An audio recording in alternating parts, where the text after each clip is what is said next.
Compton crazy mother named Ice Cube. From the gang called Fellers with Attitudes. When I'm called off, I got a sold off. Squeeze the trigger and bodies are hauled off. You too, boy, if you with me, the police are gonna have to come and get me off your ass. That's how I'm going out. For the pulp mothers, it's going out.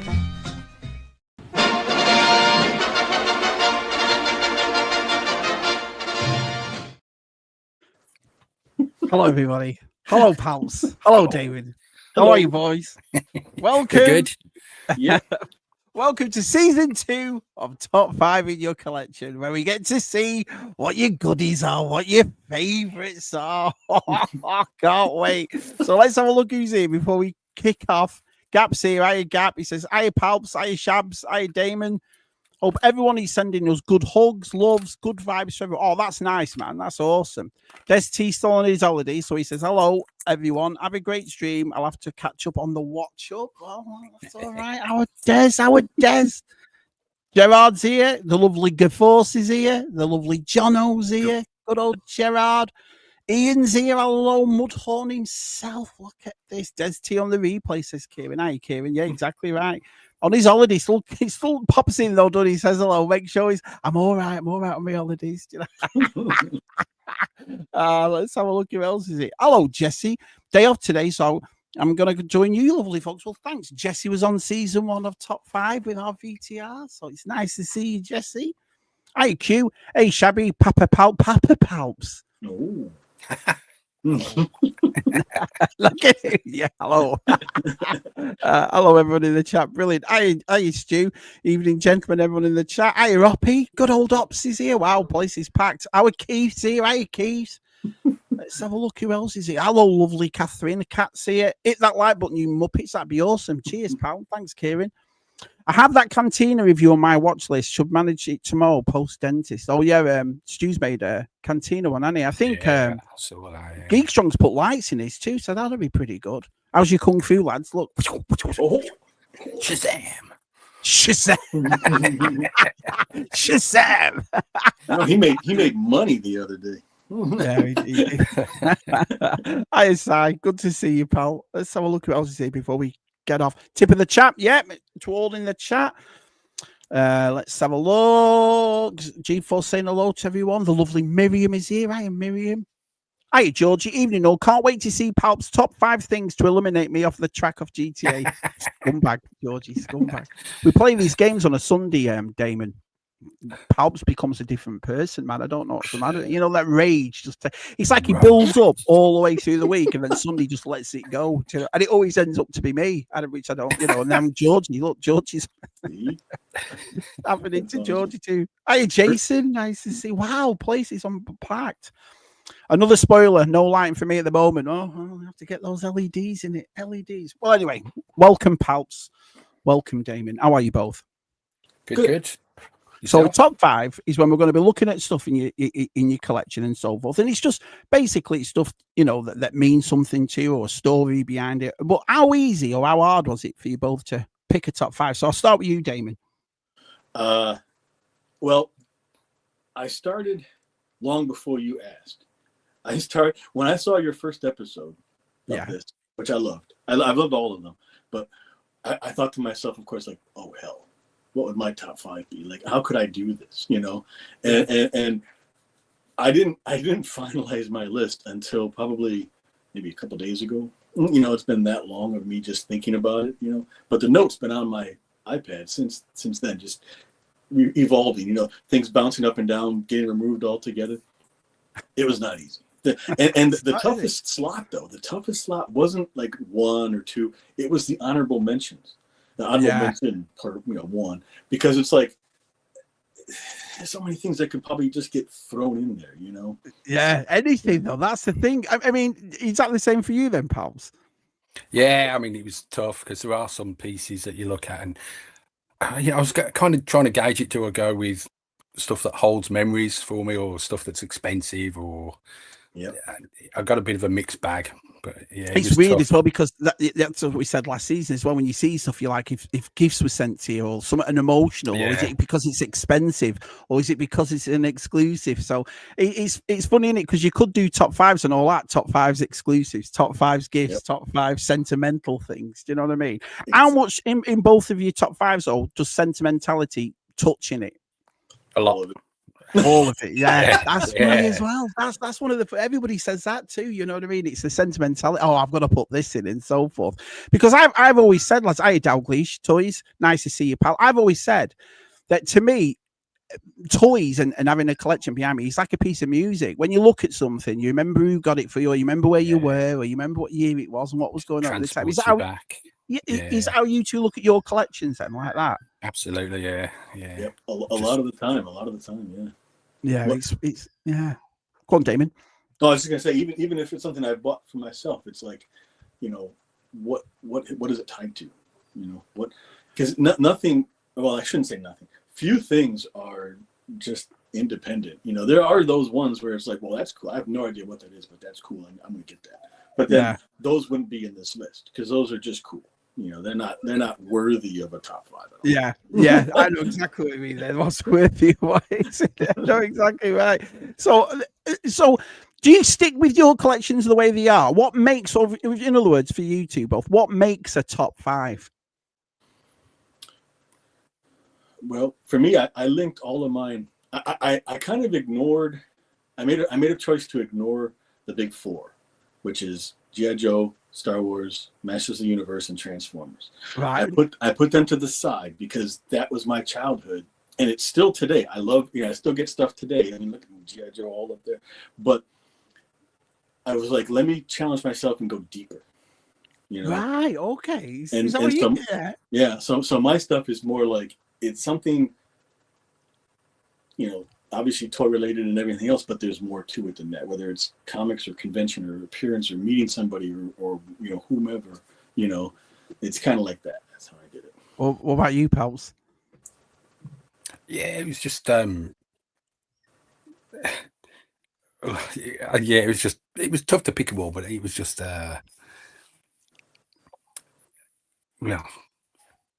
it's all sentimentality mostly. They've all got a story tied to them, and it was just I stuck with the safe stuff. I didn't go out of my comfort zone. I didn't. So 9 out of 10 are going to be Star Wars, Transformers. I mean, I just generally pick. I tend to pick up things that I just like. I don't like do a whole line of things. Like I'm not going to buy every single one of every single, like a Black Series. I'm going to buy every single one. I'll just buy ones that I like. Yeah, and they mean more if people have bought them for me because it's just somebody thought of you, and it's like, yeah, that's nice. Do you find it gets harder as well, a top five as years go along? Do you know what I mean? Because I've been collecting forever. Do you see what I mean? So it's hard for me because there's stuff from like 20, 30 years ago, and there's stuff that's recent. And so you have to balance it, don't you? Like, well, which one do I put in it? And you know what I mean? Does that mean more to me than that one because that's older or that kind of thing? Absolutely. I mean, I just recently made a hard. I'd already chosen not to keep boxes. If I opened something, I was like, okay, I'm not going to keep boxes anymore. But then, I was too lenient. I was like, that's kind of a cool box. I'll keep that. But then the other week I went through and I made like probably 5 boxes about this big full of cardboard, plastic. I went through and I just ripped everything I threw. But doing that, I found another tub that had some of my mini rigs, my Dagobah, my Darth tie, from when I was a kid. And Dagobah still had the sponge. It was gross, but it still had the sponge on it. I just looked at it for a minute. I opened it up and I was like, wow. and I mean, and I, for a second, I almost rethought this whole thing again. I almost went the vintage route. Oh, brilliant. Let's have a look at else is it. Hey, Coughlin, oi, he's here. Look at him. Oi, nice to see you. Let's have a look. Hey, is this an open panel? Don't worry if not. No, it's not, my friend. I get 2 people on the live stream every week, and they go through their top 5 of their collections. But thanks for coming in. That's awesome. Hi, Martin. Nice to see you. Evening, Shabby Palps. He's saying hello to everybody. That's brilliant. Oppie's here. Did we say hello to Oppie? Yeah, that's awesome. Right, well, we might as well kick off then, eh, lads? Let's see what your honourable mention is.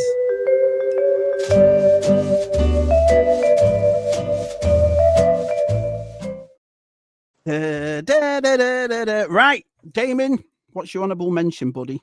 All right. So my honorable mention basically is Freddy. This is the NECA Freddy Krueger. This is from the first movie. Right. And I want to say, I'm not positive, but I want to say he was the first NECA that I got. And it opened up the door, for these sculpts and everything else. He's even a little bit tacky right now, which means it might be time to get a new one. I don't know if you can reverse that or not.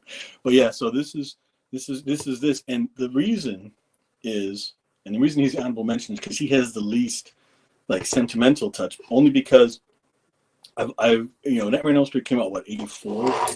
Yeah. So I was 10, and I know I didn't see it in the theaters, but I saw it, I'm sure, as soon as it hit cable, whenever it came out on cable. And for as long as I could remember, I wanted that Freddy Krueger mask. I wanted to go as Freddy for Halloween. And I never did. I could never do that. Because by the time I was old enough to like kind of be allowed to do that, I guess, I had these. And, right. There's no way. I mean, unless you're like going as Nerd Krueger, you're going to make that work. Imagine Palps with glasses on. Right. But now I've got this, which I love too. So that, I got my Freddy figure and I got my glove. So, it's kind of like the horror. It represents my whole horror side, which is huge. I was scared to death of him as a kid. I was honestly, he frightened me to death. I think I watched that. I remember I was having a post up in our bedroom and I pulled it down. I wasn't having any of it. I've always been a big softie when it comes to stuff like that. So and he should. I mean, he's so terrifying. I mean, he does. And Robert Englund does such a good job. Yeah, it's amazing. So I just sorry. I'm keep. What those NECA figure likes, because I've got a few here. I must have about 6, but I've never ever opened any of them because I kept hearing the story. Oh, Shabby, you don't want to open them. They break a bit and whatever. And they really can. I've had NECA figures that did break really easily, or especially their accessories because they're like a harder plastic. Like right. I think I've broken 2 or 3 different Predator spears or other Sharpie type things that they have, because if they have like little thin things like his, luckily these haven't broken, but it's just they're made much better now. They seem to be much sturdier, I think, nowadays, because the ones I'm getting now are more made to be played with, it feels like, when I'm opening them. But yeah, the older ones much more brittle. I think they're totally different. I think they've redone how they do them completely. Right. Okay. But have you ever had them, Palps? NECA figures? Yeah, I've got a couple. Yeah, I've got a RoboCop and I got the RoboCop one. Yeah, that's the one. But they're from like the video game, so the colours are slightly weird. And have you ever? Do you open them or do you keep them closed? The RoboCop one's on display. Yeah, he's usually stands. And you've had any issues with them or no? Not really. No, none at all. No, he drops his gun now and then, but because he's got a stubby little finger. But on the whole, it's pretty good. Kieran says, Damon, just give him a little rub with Mr. Sheen to remove the sticky. Thank you so much. Yeah. You know what figures did it for me? That went sticky for me was the old Brave Star figure. So I bought some old Brave Star figures from Joe Fest, not this year, last year. And they're in a case, one of them. And they cost me, they were expensive. I didn't realize how expensive Brave Star stuff is, but I bought them. And I bought them home and they feel, it's like you touch it and it has that sticky feeling to it. And I thought, you know what I mean? But I don't know I don't know what to do with that. I don't know how to wash them or do you wash them? What do you do? I know. So Mr. Sheen, I'm going to look it up because I've also got some in the garage. Because when I buy vintage, like if I buy them on like eBay or something, or and they come in and they got that must. They basically sit in my garage for a year until I bring them, until they air out. Kat says, I love Freddy. I saw Freddy dead at the cinema in 3D. When he turned and called his daughter Catherine, I nearly... Can you imagine what did he say? What the France? Do you know what I mean? Hiya, Luke. Nice to see you, pal. Shabby 1, 2. Yeah, it was just something. The funniest thing is, though, my wife has never seen him, ever seen the Nightmare Before Christmas. I was going to say Nightmare on Elm Street, and we watched it last year. We put on A Nightmare on Elm Street, and it doesn't hold up at all. And then the worst thing is, it's like when you watch it, Palps and David. I got halfway through and I thought I was scared of this as a kid. It's terrible. You know what I mean? Yeah, that's the thing is like, I mean, for me, it's like I'm not scared of it, but I mean, it's like, yeah, I can see that. I could totally see somebody from, our age looking at this for the first time, being like, whoa, yeah. what? Well, I'm old. Was saying 84 I was 9, so yeah, I can imagine. Yeah, it wasn't for me. Awesome, honourable mention, brilliant. Right, Palps, what's your honourable mention, Bubba? Right, well, mine Star Wars related. I love Star Wars, the design, everything in Star Wars. Always the design looks great. Yeah. No matter what you think of the films, always the design looks fantastic. It does. I agree with that. Yeah, I do agree with that. Two things to me that stand above everything else. One of them's the Millennium Falcon, and the other one is R2D2. Oh. Is that a Palatoy card, R2? Look at that. No, it's my original R2 playing. Right. But I've recarded him so I can display him on the wall. That's so cool. How do you feel about that, about recard? Because the thing about me, and I've said it a few times over the years, repro, stuff like that, I've never had an issue with it. Oh, look at that. Is that a Gentle Giant one? Yeah, the Gentle Giant oversized one. So naturally I had to buy one, but Does that come out like easily, or would you have to break it? Yeah, no, you can fold the edges round, take him out, and you can put him back in. So they do come in and out quite easy. But I'm just a sucker for anything R2D2. Hence, I have things like an egg timer. An egg timer. Yes. Oh, brilliant. He's not allowed in the kitchen because the kitchen's got to look stylish. Whereas R2 is not, apparently. That's not you talking there, is it? That's your missus, isn't it? Get that out of the kitchen. But it's just anything. I mean, I've got an R2 soy sauce bottle, a pepper mill. Yeah, I'm like Des. A sucker for anything, any astromech. I'm like. So why R2 then? What was it about R2? I don't know. It's just. I mean, you see the design. I mean, he loans himself to so many things.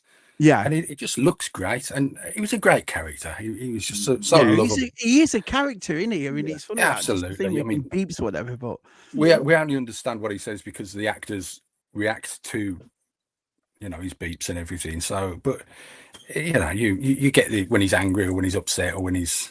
You do, don't you? Yeah. Yeah. He's just great. Fantastic. Do you know what? I always have that. I'll always have that experience, me up here. I remember seeing Revenge of the Sith years ago, and I was in my 20s, so it's not as if I was young.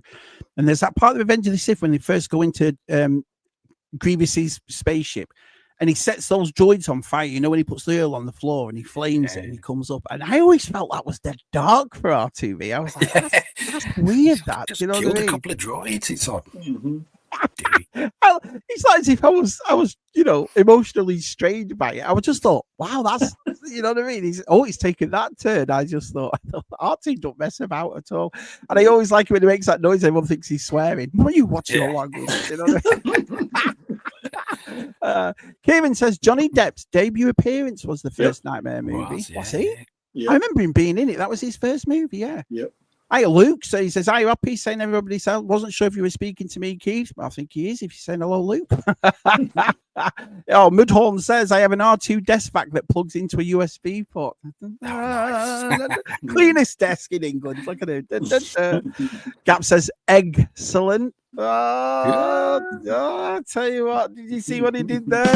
Very nice, Gap. Very nice. Let's have a look who else is here. Ricarded Star Wars figures is blasphemy, right, Martin? I would never sell them as I would take them off. But do you ever? I mean, let me ask you both a question now about that. I've never had an issue with stuff like that because I think if you see your collection and how you want to look at it and how you want to display it, it's completely up to you. And it's like what you just said right there. You're not going to sell it or whatever. No. But do you have an issue with it at all, Damon? With this, No. Because I remember that I've got the pop-up R2 And I remember the small little green thing they got, and I remember going online to find it, and I'm thinking it's a 2-inch, not even that, 2-inch bit of stick. How can you get that? And then they were like $120, $130 over here, and I thought, so I saw a repo one for like $6.99, and it's exactly, and all you see on it as well is the top part. That's it. And I thought, stick that in. I have no issue with that. No, I mean these things they were just stuck in a plastic bag, just in the loft. So I got them out and I thought, well, I want to see them, you know. Yeah. They're not good hiding them away. So I found someone on eBay that was doing the cards, and I ordered a few and put them on the wall. And it's like every time I walk in my room, there they are. I'm like, great. It looks brand new. It looks fantastic. Yeah, I mean the card. You could tell if you looked at it. I mean the card's absolutely spanking new. Yeah, it's awesome. Droid, he's not. Yeah, he's well played with. I like it like that. I love. I remember Reynolds is in the chat, and Reynolds said something about this. It's too like beat up figures or beat up card backs. I love that because it gives it more character. Yeah, I think. I've got my Simon found my Return of the Jedi Luke Skywalker card when I was a kid, and it's battered. The pills out of it where we sent them off to get knee and numb or whatever, and the back of it's all crossed out and circled. But I wouldn't have it any other way because that to me that card back is my childhood right there. Yep. I'd sat in bed crossing it all off on a school night, circling the ones I want, and that kind of thing. That's the history of it. That's the reality of it. I had to go with Palatoy, of course, being in England. I had to go with Palatoy. Ian says, I would like a full size R2 that is actually a beer. They make them, don't they, Ian? I'm sure they do. I believe. Yeah. Keeman would like a life-size slave layer. Well, you got a point. Unless you're trying to con someone, there should be zero issues with repro item. Completely agree. And I think, in a way, though, boys, and this is for the I think that's died off now, don't you? You don't hear it as much anymore. Do you know what I mean? There used to be a time they were hell-bent on it, weren't they? But you don't hear it as much. I'm sure you can still find them. I mean, like, you go on eBay and you can find morons trying to sell everything for ridiculous prices. And, hopefully your people are savvy enough to suss those out as opposed to, but then there are those people who think the more I pay for something, the better it is.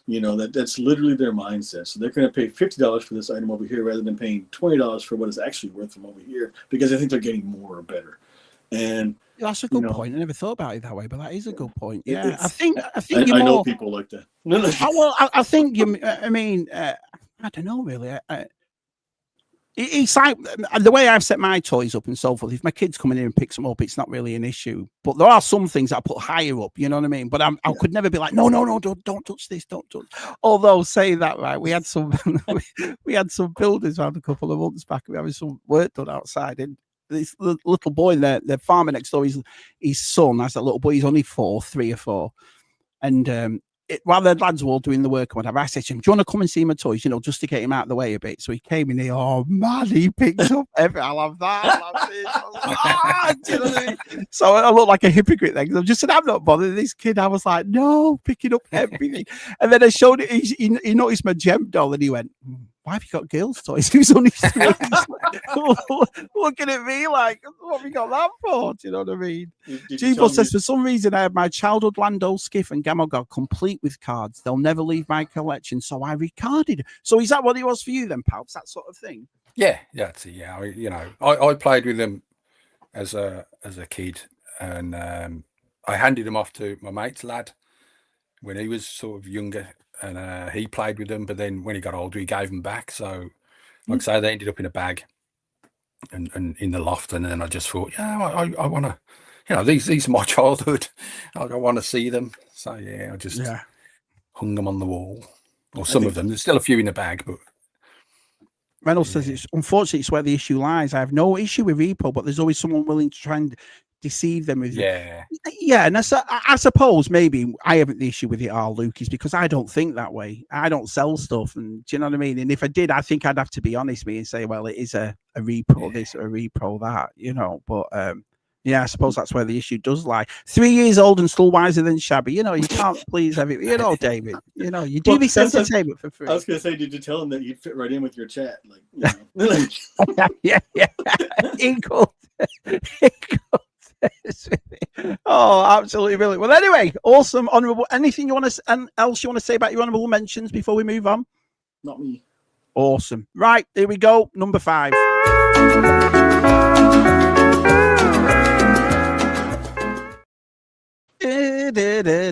Right, Palps, we've got you as number 5 right there. What's your number 5, Bubba? Right. Well, like, Hi, George.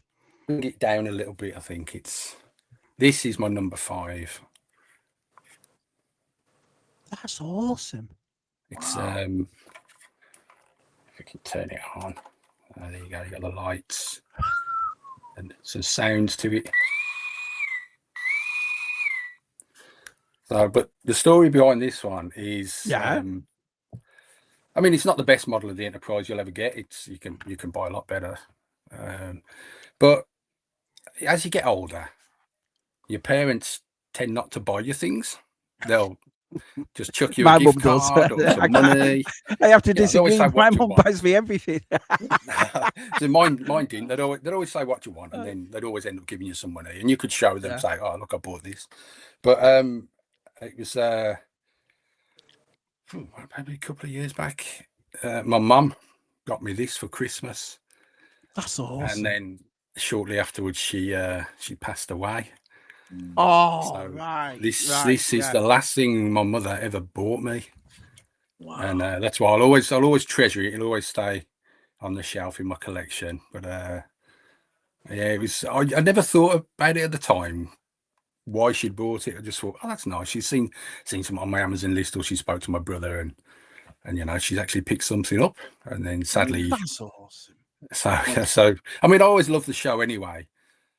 I used to watch it with my dad, but yeah, so she bought me that, and like I said, that will always remain with me. So that's an awesome. That's why I love doing this stream, because of stories like that, man. That's a lovely story. Yeah. Would you class that ship as iconic as any Star Wars ship? I would. Oh, God, I would, absolutely. Because I'm not going to make it out like I'm the biggest Star Trek fan. I've not even seen it. But besides Strange New World and a couple of the movies in the 60s episodes, I've not seen anything. But that ship is just as iconic to me as the Falcon is. What do you think, Damon? Oh, absolutely. I mean, I know they love to destroy it and rebuild it, but I mean, it is. It's just, you can't show that to somebody, and they're going to know instantly what it is. That tells you everything. I think you're right. Yeah. Yep. And the theme song plays in your head when you see it. Exactly. I can just see Palps on his room. What a lovely gift, Palps, says Kieran. Yeah, it's an awesome gift. That. Yeah. What is it? Is it like a model or? It's Playmates. Is it? Oh. Hang on, is that the one that came out a couple of years back? I think I might have that one too up there. I never opened it. I found it at Walmart. It was the Phaser and the Enterprise. That's it. I've got it myself. Ooh. Well, I might open it now. It looks. Yeah, it's not bad. You have to put the nacelles on, and that's all you have to do, and put some batteries in. I think it's awesome, and it's a good size as well, isn't it? Yeah, it's not bad at all. Are you a Star Trek fan, Palps? I do like the show. Yeah, I used to watch it as a lad with our dad, and the original series, and then obviously onto the movies and the Next Generation, and there's plenty of other stories regarding Star Trek and me and my dad. Yeah, but yeah, that's for another show probably. Cheap Boss says, "Ew, Trekkies." It's a beautiful gift. It's a tough one though, like you say. I always hard push. Is it the Millennium Falcon or the Refit Enterprise, which is the best of all ships? Which one of them? It'll change with the weather. It's. And if you had any of the Star Wars Galaxy Squadron, the micro ones, that would fit right in with those too. Yeah, it's awesome. Matt's collection says, one of my professors in college showed me how the Enterprise could not move through space since the engines are off center of mass. It would just spin on impulse power. Kira says, can we just pan Matt C again? Can we just get rid of him? Oh, brilliant, Palps. That's an awesome top 5. Awesome. Yes. Right. Damon, what's your top 5, buddy? So back in like 90 whatever. Let me see. I'll cheat. I'll look and see when this was printed. Hold on. If I can read it quickly enough. 94, Jonah Hex came out in comic form. Oh yeah, yeah. And it was the Jonah Hex Two Gun Mojo. Right. And he was, before he'd been Western, he'd been sci-fi. They'd done multiple things with him. But then the writer, Joe Lansdale, teamed up with Timothy Truman here and Sam Glanzman, and they made this story, and it was fantastic. And I met Joe Lansdale at a Comic-Con in Dearborn, and I'd already gone through the floor. It was a small one. It was in one of the hotels, so it wasn't like a giant New York sized or anything like that, or even the Detroit ones now. It was a smaller convention. And I'd already gone through and bought everything I wanted. So I had a little stack of Brave and Bold comics, from the 70s. Right. And, he loved those. We started talking about Batman and everything. And he's since written, a Batman novel and Batman comics. And he wrote the episode of, at least one episode of the animated series with Jonah Hex in it. Right. And so I also had him sign one of his first novels, Savage Season, which is a Hap and Leonard, the first Hap and Leonard novel. If you know Joe Lansdale, Hap and Leonard was a TV series. They made it into a TV series. Fantastic, right. Off the wall, just crazy stuff though. And he's written many more books with those characters, and one of them he dedicated to the fans. He's like, to all you Hap and Leonard fans, he's like, bless your crazy, wacky little hearts, and but just the conversation with him, I was a bundle of nerves, like, it's because that's just who I am. But we chatted and it was so nice. And it was probably one of the best interactions I ever had with somebody at a convention, like a creator like that. And he actually gave me his address, and I wanted to show the card, but I don't know where it is right now. To write to him, so we could almost be, pen pals essentially. Yeah. But I never did, because I just didn't have the confidence, So it's like on one hand, it's one of my favorite memories, but on the other hand, it's like one of my biggest regrets for never having written him the letter, or a letter. But when they came out with this, when McFarlane Toys came out with this figure, and the horse is in the other room.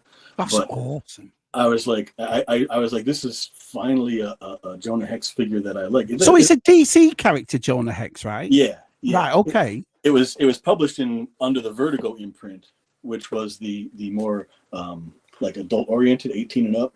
Got you. Sandman and Hellblazer and Constantine, like that, Swamp Thing, Supernatural more. And he doesn't have his Confederate type uniform on that he had in that story, but it's it's still Jonah Hex. It's more of a modern take on him. But I was just so, and at that same show even is when I met Norm Brayfogle, Batman artist too. And it was funny, how, I don't know if this ever happened to you when you're in line to meet somebody and you hear conversations and things happening and you don't know who said what. Yeah. And I remember I asked, did I hear you say you're going to team up with this artist or this, right? It was somebody else. I just, no, not, but it's just, I was just so geeked and jazzed, and he was so cool and so gracious and everything else, because when you're me, you get worried that you're gonna come off like an idiot, and you're gonna, put them off or whatever, but it was wonderful. So that's one of the things that you two though have got in common, because you both like art, you both like the comics and all that sort of stuff. Because I don't know whether you know or not, Damon, but Palps also draws a lot of comic things and art and so forth. He's really, really good at it. Yeah. So cool. Yeah. So what is it about Jonah Hex? And Well, the story is just bonkers and it's just fun. I mean, just irreverent. I mean, it's everything that Joe Lansdale does as a writer, and Timothy Truman's art was perfect for it. I mean, just absolutely perfect. I mean, I can kind of, take a look at, Yeah, that's awesome. I mean, just so crazy. And I mean, and then the ongoing joke about, I don't know if he came up with this or if it was from before his time, but the ongoing joke about people asking what happened to his face, how he got that scar. And he'd always come up with some, other silly reason, like, you know, damn chigger bite, you know, or whatever, you know, just some, right. so, you know, Like the Joker did in the reason. Batman movie. Every time they asked him, Heath Ledger, he'd always say something else. Do you know what I mean? Exactly, yeah. That's So great stuff. it's I like just, the movie. Yeah, I remember Megan Fox in the movie for some reason. Perhaps I don't know. I remember. I wonder why. But I need to I watch just it again. remember. Yeah, I haven't seen that movie in years. It's Josh Brolin in it that plays yeah. Jonah. Was the movie as close to the comics as possible, or was it different? I think it Oh, was they are. different. I think He's it was not a different. fan. Yeah, no, I wasn't a huge fan. I've watched it a couple times because, you know, I'm you know, it's still going to be a Jonah Hex. You know, it's like, you know, when it's the only version you've got kind of thing, you know. But I haven't come around to that one as much as I've come around to Keanu as Constantine. You know, I couldn't swallow that originally, but now I've come around to it. Got you. I haven't come around to the Hex yet. You know, I mean, maybe I'm hoping they'll do a better version, but I don't think they ever will be able to do this version. Just, I mean, the Confederate uniform and everything. It's too irreverent. It's too not, you know, the time to have done it would have been in the 90s. You know? Do you know anything about him, Palps? Jonah Hex and Very little. I mean, I know more about Joe Lonsdale than I do Jonah Hex, but yeah, I read like the driving and stuff like that. Yeah. Oh, great stuff. Exactly. That's hey, awesome. Rob. Hello, everyone in the chat. Great to see you. Yeah, Also, I've got like a whole shelf of his. You know, I've kind of fallen off recently because I have a harder time reading books. My brain just puts me to sleep, sadly. But it's like, oh, you're not working? Go to sleep, dummy. I get that like on a Friday doing ZSR. You know. Jonah Hex first appeared in DC Comics' Weird Western Tales in 1972 before getting his own title, Jonah Hex. Wow, I didn't know that. Cheers for that, Kieran. Yeah. So yeah, awesome. Let's have a look. To be fair, the Jonah Hex movie, the studio cut out a lot of footage, so the director's cut might be better. When did that movie come out? It must be. Is it 20? Because it was before all the, or was it during the big superhero thing? I don't know. Let me see if I can look it up real quick. But I don't. What did they release a director's cut? I don't know. I have no idea. 2010. 2010, the movie came out. Matt's Collection says, wasn't there a few Jonah Hex episodes in Batman the Animated Series? Yes, and that's, you know, Lansdale wrote those too. I you know, at least the one. I don't know if he was in multiple, but he was in the one where it was a Ra's al Ghul story, and so it went back in time to the Old West, and then also forward again back to Batman's time. You know, the story gets told to Batman through a recording that Ra's leaves him.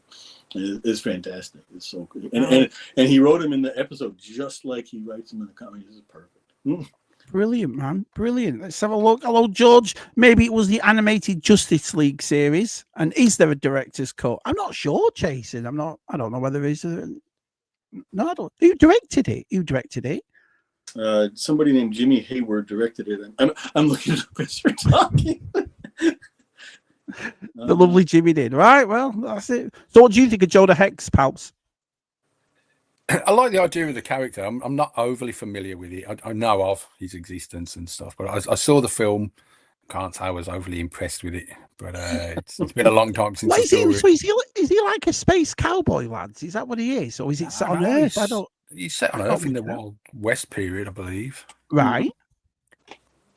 Yeah, so they did a sci-fi version too, though, where he was in space, but I don't know anything about that one, really. Right, okay. So what was his special power then, Jonah Hex's? Oh, he's just a gunfighter. He was, yeah. He was a good shot. He was the Clint of the comic books. Brilliant. Well, awesome. Right. Let's get to number 4.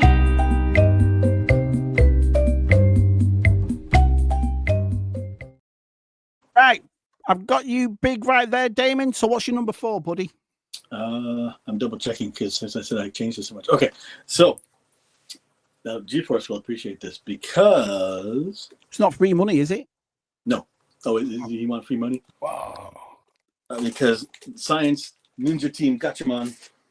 When I was a kid, it was GeForce, as it was probably for GeForce, but so they've come up with these two so far. The Storm Collectibles, yeah. Yep, and I'm hoping against hope that they do the rest of the team. At least do Joe the Condor because he's my main guy. Then G2 is my main one. I don't really hold out much hope that they will, But, you know, when I was a kid playing outside, you know, you had the towel around your neck, you know, it would be pinned, you know, with a big old diaper pin, and you're out there playing with your cape on and climbing trees and whatever else. I was either Batman or I was G-Force. I was, you know, either Ace Goodheart, because I think that was the name, if I remember correctly, when it was G-Force, his character was Ace Goodheart.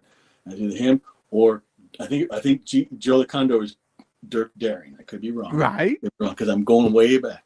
But they came out with the DVDs. I have all of them, but I just brought these two out. And they came out with the DVDs of the whole series. Gotcha. And this is probably about 20 or so years ago. What was it called when you were a kid? Because to me and Palps, it was Battle of the Planets. That's what it was for us. Yeah. Yeah, for me, it was G-Force. G-Force, right. Okay. Yeah. And then Battle of the Planets, I think, came a little bit later. And then it became like Eagle Riders, which was even a little bit of a different version of it. So yeah, you know, but it was the original 5 into 1. You know, when they first did it as Gatchaman, it was the original, you know, 5 characters that, you know, even though they didn't merge into a robot, but they became, you know, the God Phoenix, you know, the ship. All their vehicles went into the ship, and then they could turn on the God Phoenix power. And I would also love for them to do the civilian outfits, you know, the T-shirts with the numbers on them and everything. Yeah. I would love that. I actually have this shirt. I bought that on Etsy. You know, and then I got this from Amazon Japan. Wow! Look, sci-fi size watching. He'll be after that. Yeah. Art book. Yeah. Wow, that's awesome. That's really cool. Yeah, because I remember that Storm Collectibles, G-Force and R-Side, what the first one, the Ken the Eagle, but it took ages to pre-order. It was on for so long, do you know? Forever. And I got a record too. So, you know, it's a story record, you know, and it's got the music and everything. You like that? Yeah, brilliant. Absolutely brilliant. It's well, and that's the thing is, like, you know, there'll be times, you know, it'll just be on. I'll just be playing the DVDs, you know, and you can, if the window's open, and you can hear me singing along outside. And I apologize if you hear that. But Gilster says, so Josh Brolin was Jonah Hex, Thanos, and Cable. Yeah, he's not done all right in the superhero genre, hasn't he? As our Josh Brolin. Yes, nice to see you, Gilster. And Brand and Goonies. Don't forget Brand. Jason's. Oh, he was. Yeah. Jason says superpower was talking to the dead. That's what Jonah Hex's superpower was. Oh, see, I didn't know that. Yeah, brilliant. Oh, all right, fair enough. Rob says G-Force aren't Mondays a lot better after a Cowboys win. I think he's Oh. Yeah, so Mr. B says Battle of the Planets. Yeah, that Ken the Eagle is so good. Yeah, they are beautiful figures. They're pricey. I'll say that. They're what, they're 100 and plus, aren't they? So they are expensive. They are. But they come with such nice, like, this is for all my Ken accessories I put away right now. But I mean, you see how she comes with the different skirts, and different capes for different looks and everything. And I mean, she's got the yo-yo, you know, weapon that comes out.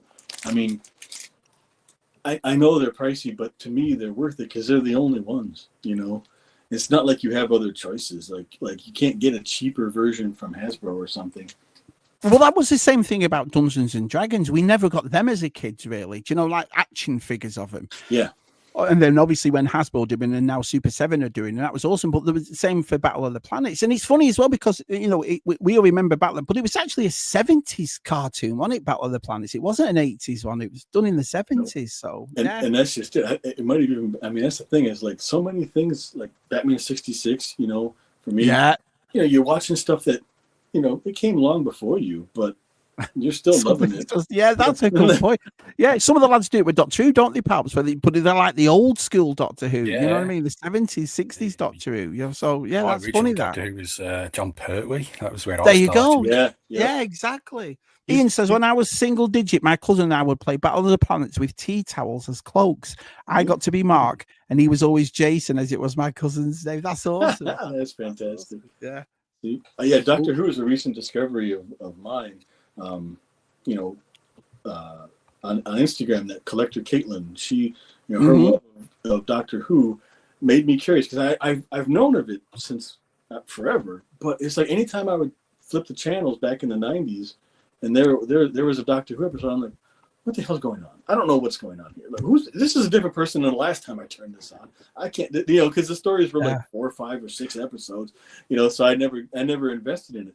But now it's on Tubi, all the classic. Yeah, and I know Disney's got it too. Well, Disney's just got a few of the recent ones, which you don't want to start with them, does he, Palps? You might want to start back there. So. Yeah, so I started. I'm like halfway through 4. The 4th Doctor. I've watched 1, 2, 3, and 4. I didn't like the animated versions. The lost episodes. I didn't like the animated things.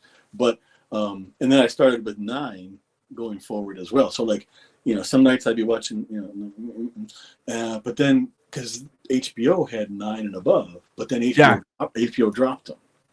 So now I'm stuck. I was midway through like Matt Smith, and I don't know when they're going to come back out for me again. I think that Disney, like I say, Disney Plus has got them. So they did a deal with, and I think they start from the Eccleston era, which is like 2005, was it, Palps, around there?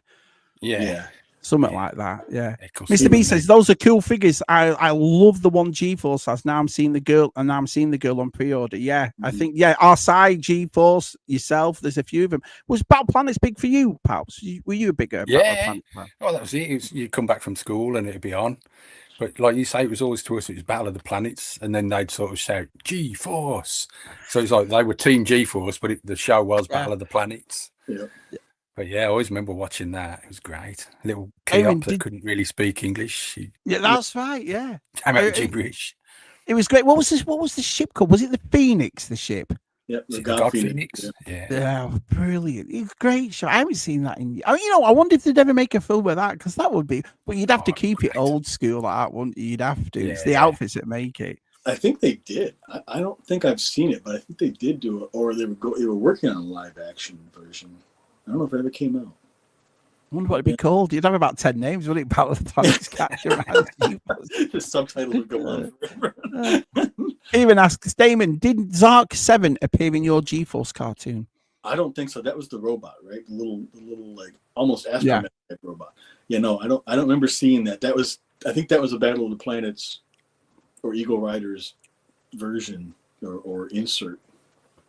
Because I don't remember that from when I was a kid, and I would have, being a huge Star Wars R2, that would have stuck in all this broken. They all had those little toys back then, though. Everybody did it, everything. Buck Rogers, do you know what I mean? Battlestar Galactica, they all had something, didn't they? Mr. B said it'll probably be 10 years by the time all those characters are released. Yeah, they're taking the time, aren't they? Yeah. Do you think it was the price? It was for me. I've got to be, mate, because when I first saw them, I thought, they're brilliant. And I knew our signed G-Force would have him because, but to me, it was like, oof. I mean, how much were they? About $125 a piece, weren't they? They were expensive. Well, I got him for $105 because I kept hunting for him. At the lowest price I could find. Right. And then she was like $89 or $99. So I mean, I just didn't care. I really didn't care what you just wanted them. Yeah. And I remember because I remember talking to G-Force on our side about it. It was a Big Bad Toy Store, and it was a pre-order for Ken the Eagle. That took forever. Yeah. And then they postponed it and put it when we were like, wow, man, when are you ever going to get this? It must have been about 18 months, definitely. It was a long time. Jonathan says, good news, Damon. Some third-party companies are making the entire team. Might do it with the regular clothes, too. Oh, that sounds good. Do it that way. I'll definitely have a look at them. Kieran says, Diamond Select did a release of Battle of the Planets action figures, but they go for big money now. I didn't know that. Yeah, and I don't even mind that they're smaller and everything, and not as articulated. If I had known about them when they were out, I probably would have snagged those and been happy enough. But I don't have those. So, hey, what was your favorite cartoon back then, Palps? What was your favorite one that you loved watching? Mine was He-Man. I loved He-Man. I loved it. I remember Battle of the Planets, the Lost Cities of Gold. Oh, children of the sun. Yeah, I loved it. Yeah, I mean, there was also Dog Tanyan and the Musker Hounds. Yeah. Just so many good ones. Did you have Cities of Gold in America, Dave? Oh, no. Damon, honestly, and me and Palps will say right now, you're welcome. Just go on YouTube and type in Lost Cities of Gold and listen to the theme song. The theme song is one of the best theme songs ever.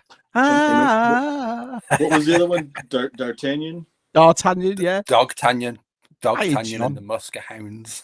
Oh, that was a French cartoon, I believe, but we had that. And then there was a Phileas Fogg one, 80 Days Around the World. Remember that one? It was...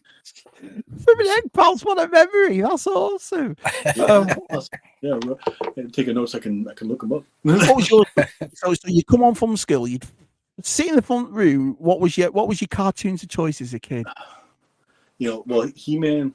Yeah, God, I love He-Man. Yeah, but I also love Spidey and His Amazing Friends. Oh, yeah. If that was on, and I've since, because Disney has that, I devoured that when that came out, and then Spider-Woman was in reruns too, because it was like, I think it was one of those like anthology cartoon episodes where like you came home and for one day it might be Spidey and His Amazing Friends, the next day it might be like Hulk and Captain America, and the next day it might be Spider-Woman. But yeah, He-Man. That's just it. Is like that was Scooby-Doo was also a huge one, but that wasn't so much after school. That was a Saturday morning one. If it wasn't for those pesky kids, yeah,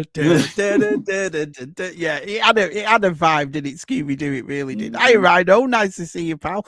Wow, we've got nearly 40 people in the chat, so thank you all so much. Thank you. That's awesome. TJC, evening, old. Only just finished work, so I'll have to catch the replay now, so I've got to drive home. No, you watch the replay, my friend. Take care getting home.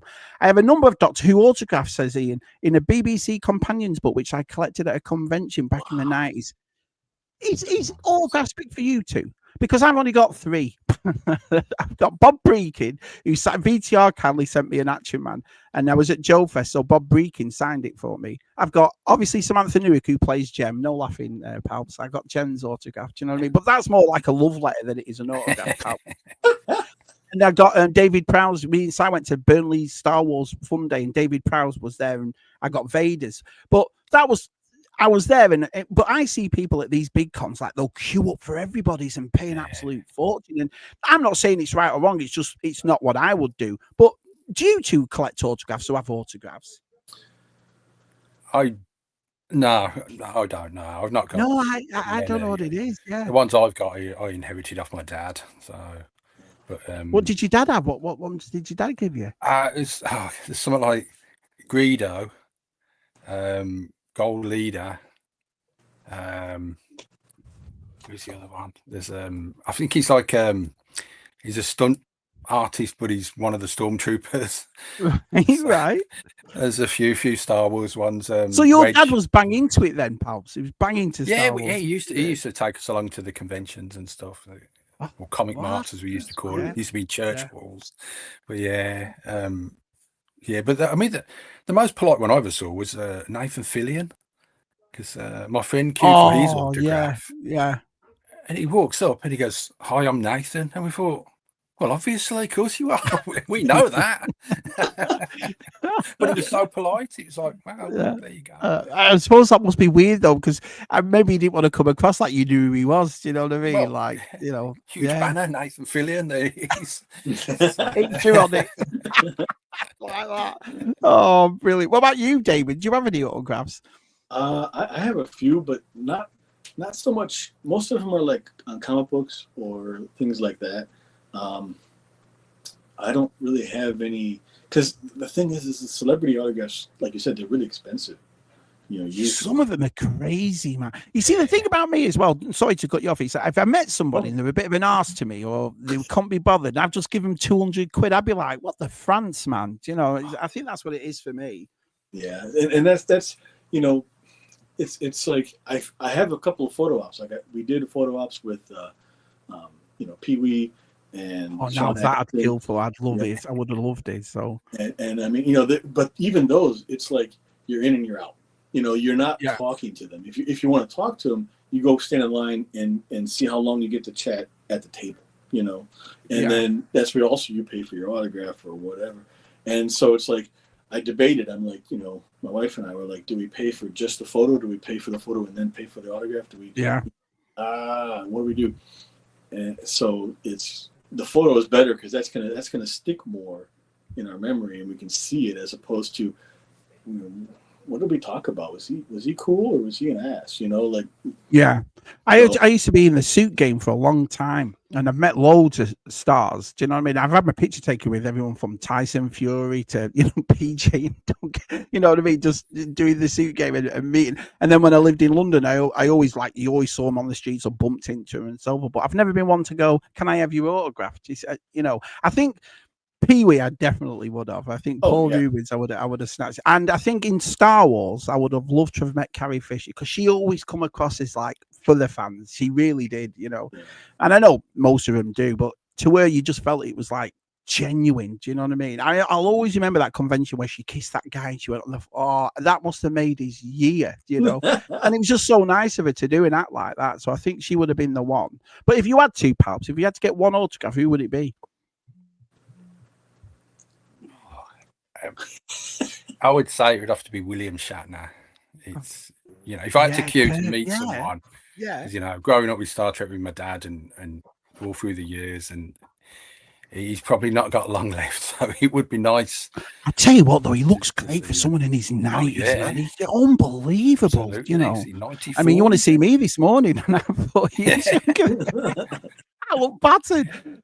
Zark 7 was in Battle of the Planets to cover over the violent scenes in Gatchaman. Oh, I never knew that. Yeah, I'm on the fence with those Storm figs. Are you, Rhino? Are you? I like them. And the thing is, Rhino, and this is now 3 people I know that got them. You, Sai, and but you're the only one I think's open. I don't know whether G-Force has opened his. I know Sai hasn't opened his, and I know, but so the price, whatever, that didn't mean anything to you. You wanted to open these straight away, right, Damon? Oh yeah. And I haven't done. I've only done one photo with her so far, like a preview of what I want to do, because I just haven't had time. But the only thing I will say is you do get a little bit of rub from, see the pink there? Oh, from the red in here. But I mean, it's always kind of one cape or another is always going to be on. Well, I wonder what Rhino means then by he's on the fence with it. Maybe he's heard about stuff like this, or maybe he's surprised or whatever. You have to tell us, Rhino, what it is. You can kind of see the little pink on the shoulder too. But for me, it's like, I don't care. Again, it's the one or more of these capes is always going to be on, whether it's the closed one like this or one of the open ones that is much wider. So I'm never going to see it. I know it's there, but I'm never going to see it. G4, I mean, Gilster says, I've never seen any G-Force figures in my area. No, I think it's online, our Gilster. I think you've got to get it off. I think Big Bad, where did you get yours from, Damon? June the Swallow I got from Big Bad. Right. The Ken the Eagle, I don't remember. It was like a one-off shop. It was someplace where I found it cheapest. Like an independent toy shop, if you will. Yeah, that's what. Yeah, I think Gilsey, you're not going to find it in retail. I think, my friend, you're going to have to go online for those ones. G4 says Sark 7 was in Battle of the Planets, not Gatchaman, as far as he knows. So yeah. Even my Sergeant Reds, which has damn near everything, they didn't. I haven't seen those in their store either. So let's have a look. Diamond Select made G-Force. You're all wrong. The best cartoon was this Sai's favorite. Brilliant though. You're exactly right. He didn't say best. He said favorite. Those are two different things. Kind of said, what did everyone do when Gem of the Holograms? I knew he was going to write. So I watched it. I loved it. I loved it. It was.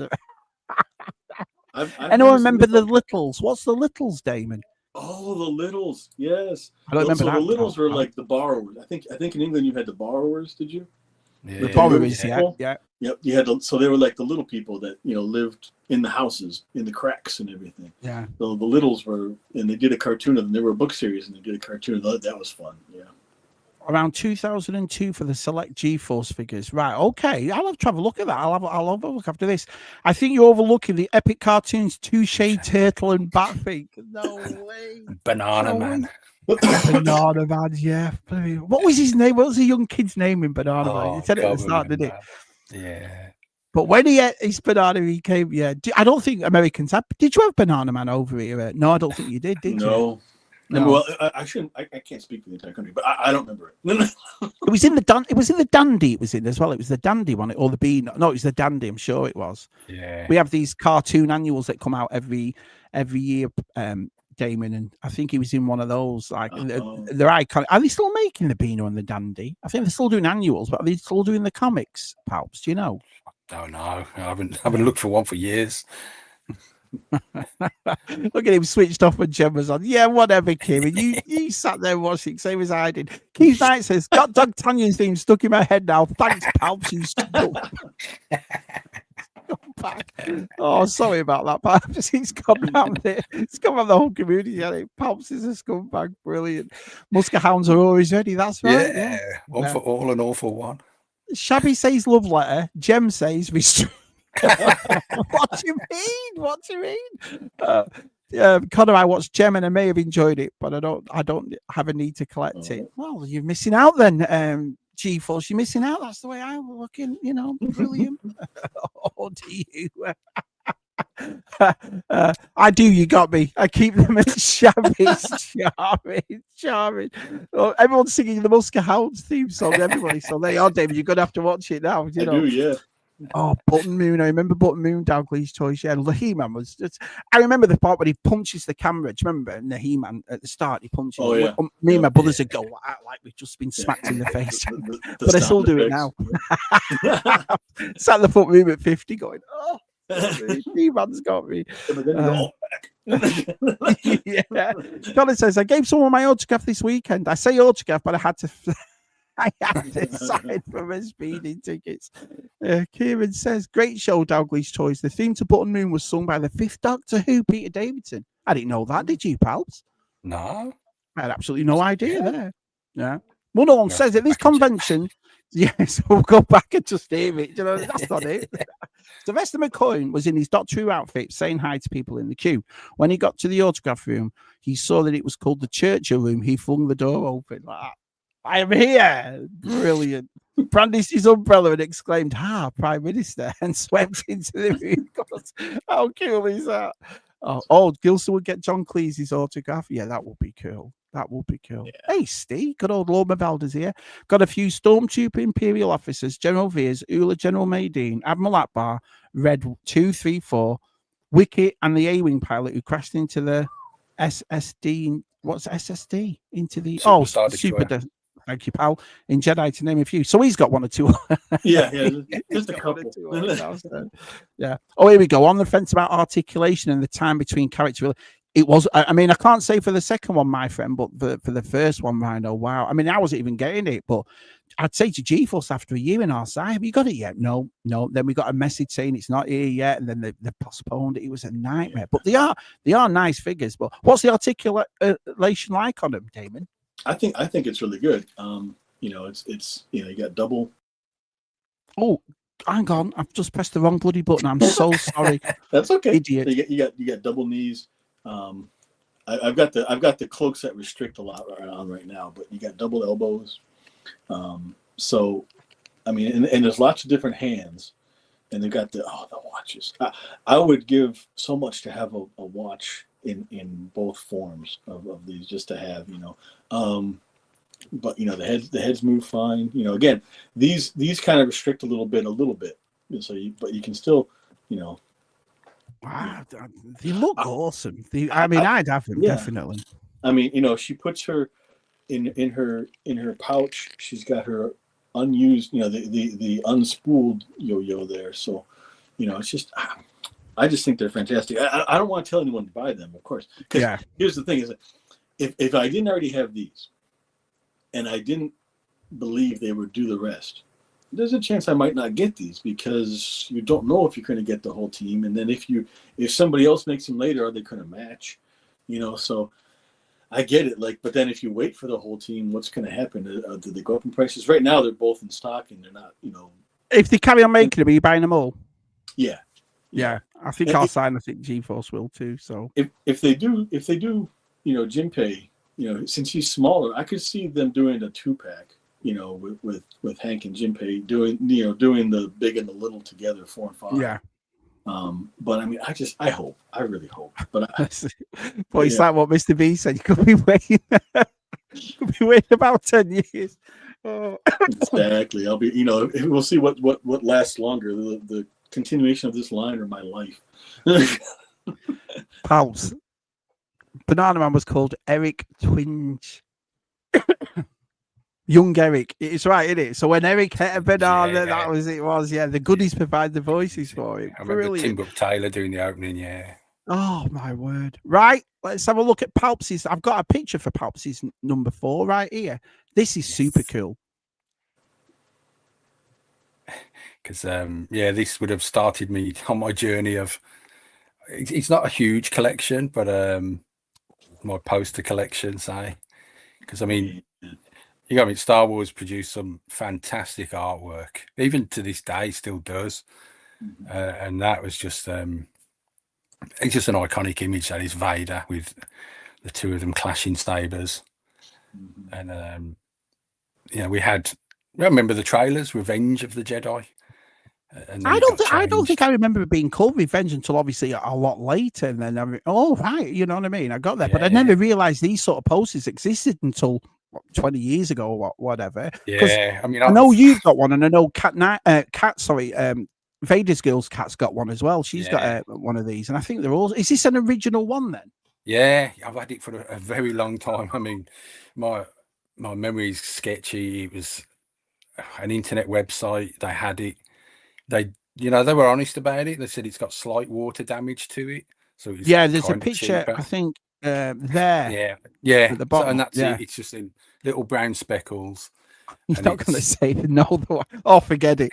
But it was just like they didn't come up that often in England, so it was a case of like, well, I'll take the plunge, and can I afford it? Probably not. Worry about it cost afterwards. But it was. I'm glad I bought it because. So how did you find this then, Palps? How did you get hold of it? I used to scour the internet for little Star Wars items now and then, and just see what posters were out there, and there it was. And I think what do you think, Dave? It's awesome, isn't it, David? And it so looks cool. big too. It looks big poster. It is. It's a proper 27x41. Wow. Okay. US. What do they call them? One sheet.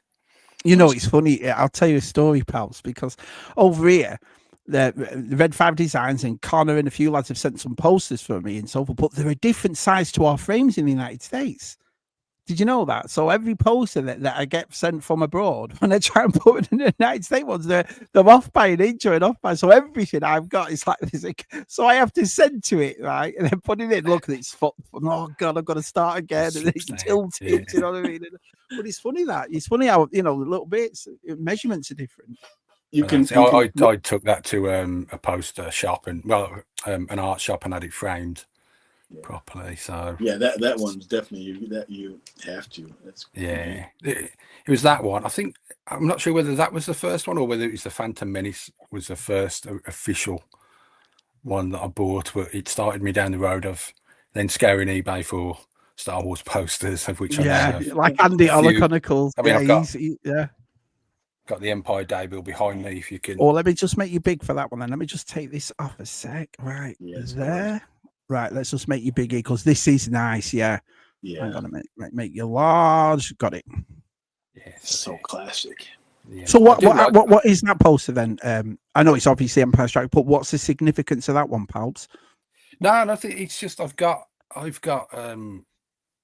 one Star Wars Day Bill, I think 3 Empire and 2 Jedi of different styles, and that was just. I mean, they're all great artworks.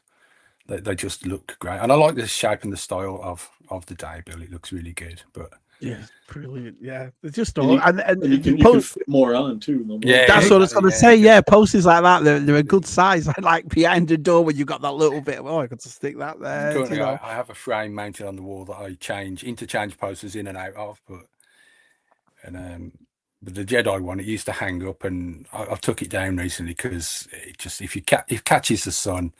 And it starts to fade. I'll never regret it, so I hide it away. I've done it with mine though. I suppose when you fill a room like mine, and the posters are a bit of a nightmare, especially when you start to. And then so I've taken them down, and I've just got them like they did in HMV. You just have a row of posters you can do that with. I've just got them like that now in my other room. But it's a shame really because some of the posters I've got. I mean, I still got a few of them up here and so forth, but. I'd like to have a room like Andy's at Andy's house. Andy's just got a room downstairs just full of posters, and it just looks awesome. Do you know what I mean? It's dedicated to posters and that kind of thing. But how do you do it? I mean, you've got some above you right there, Oh yeah, Damon. Yeah, you've got a couple of them. Well, my house it's a small house, but the walls, ever since I was a kid, the walls have been a priority for me. So, like, vertical tends to stop, and then I got to use the wall space. Like, you can even see things behind. Yeah, that's what I've done in the corner over there. I've done the same thing. Yeah. So it's like, things. There were pictures here, and then the shelves got put there. Yeah. I might replace these with taller bookcases and take these down and move them.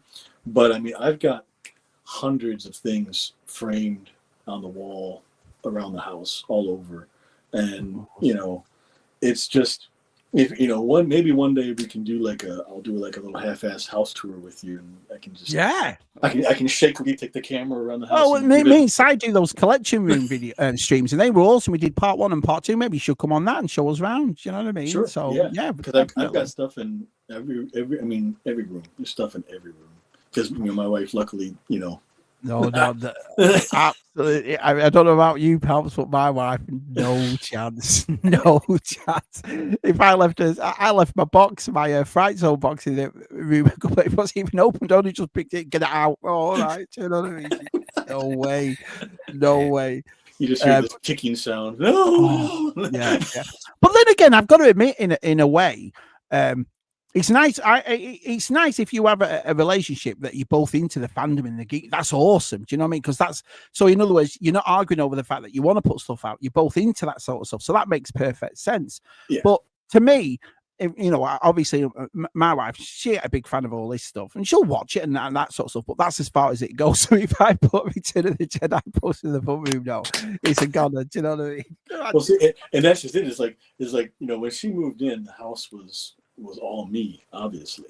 Yeah. But now over the years, it's become both of us. So I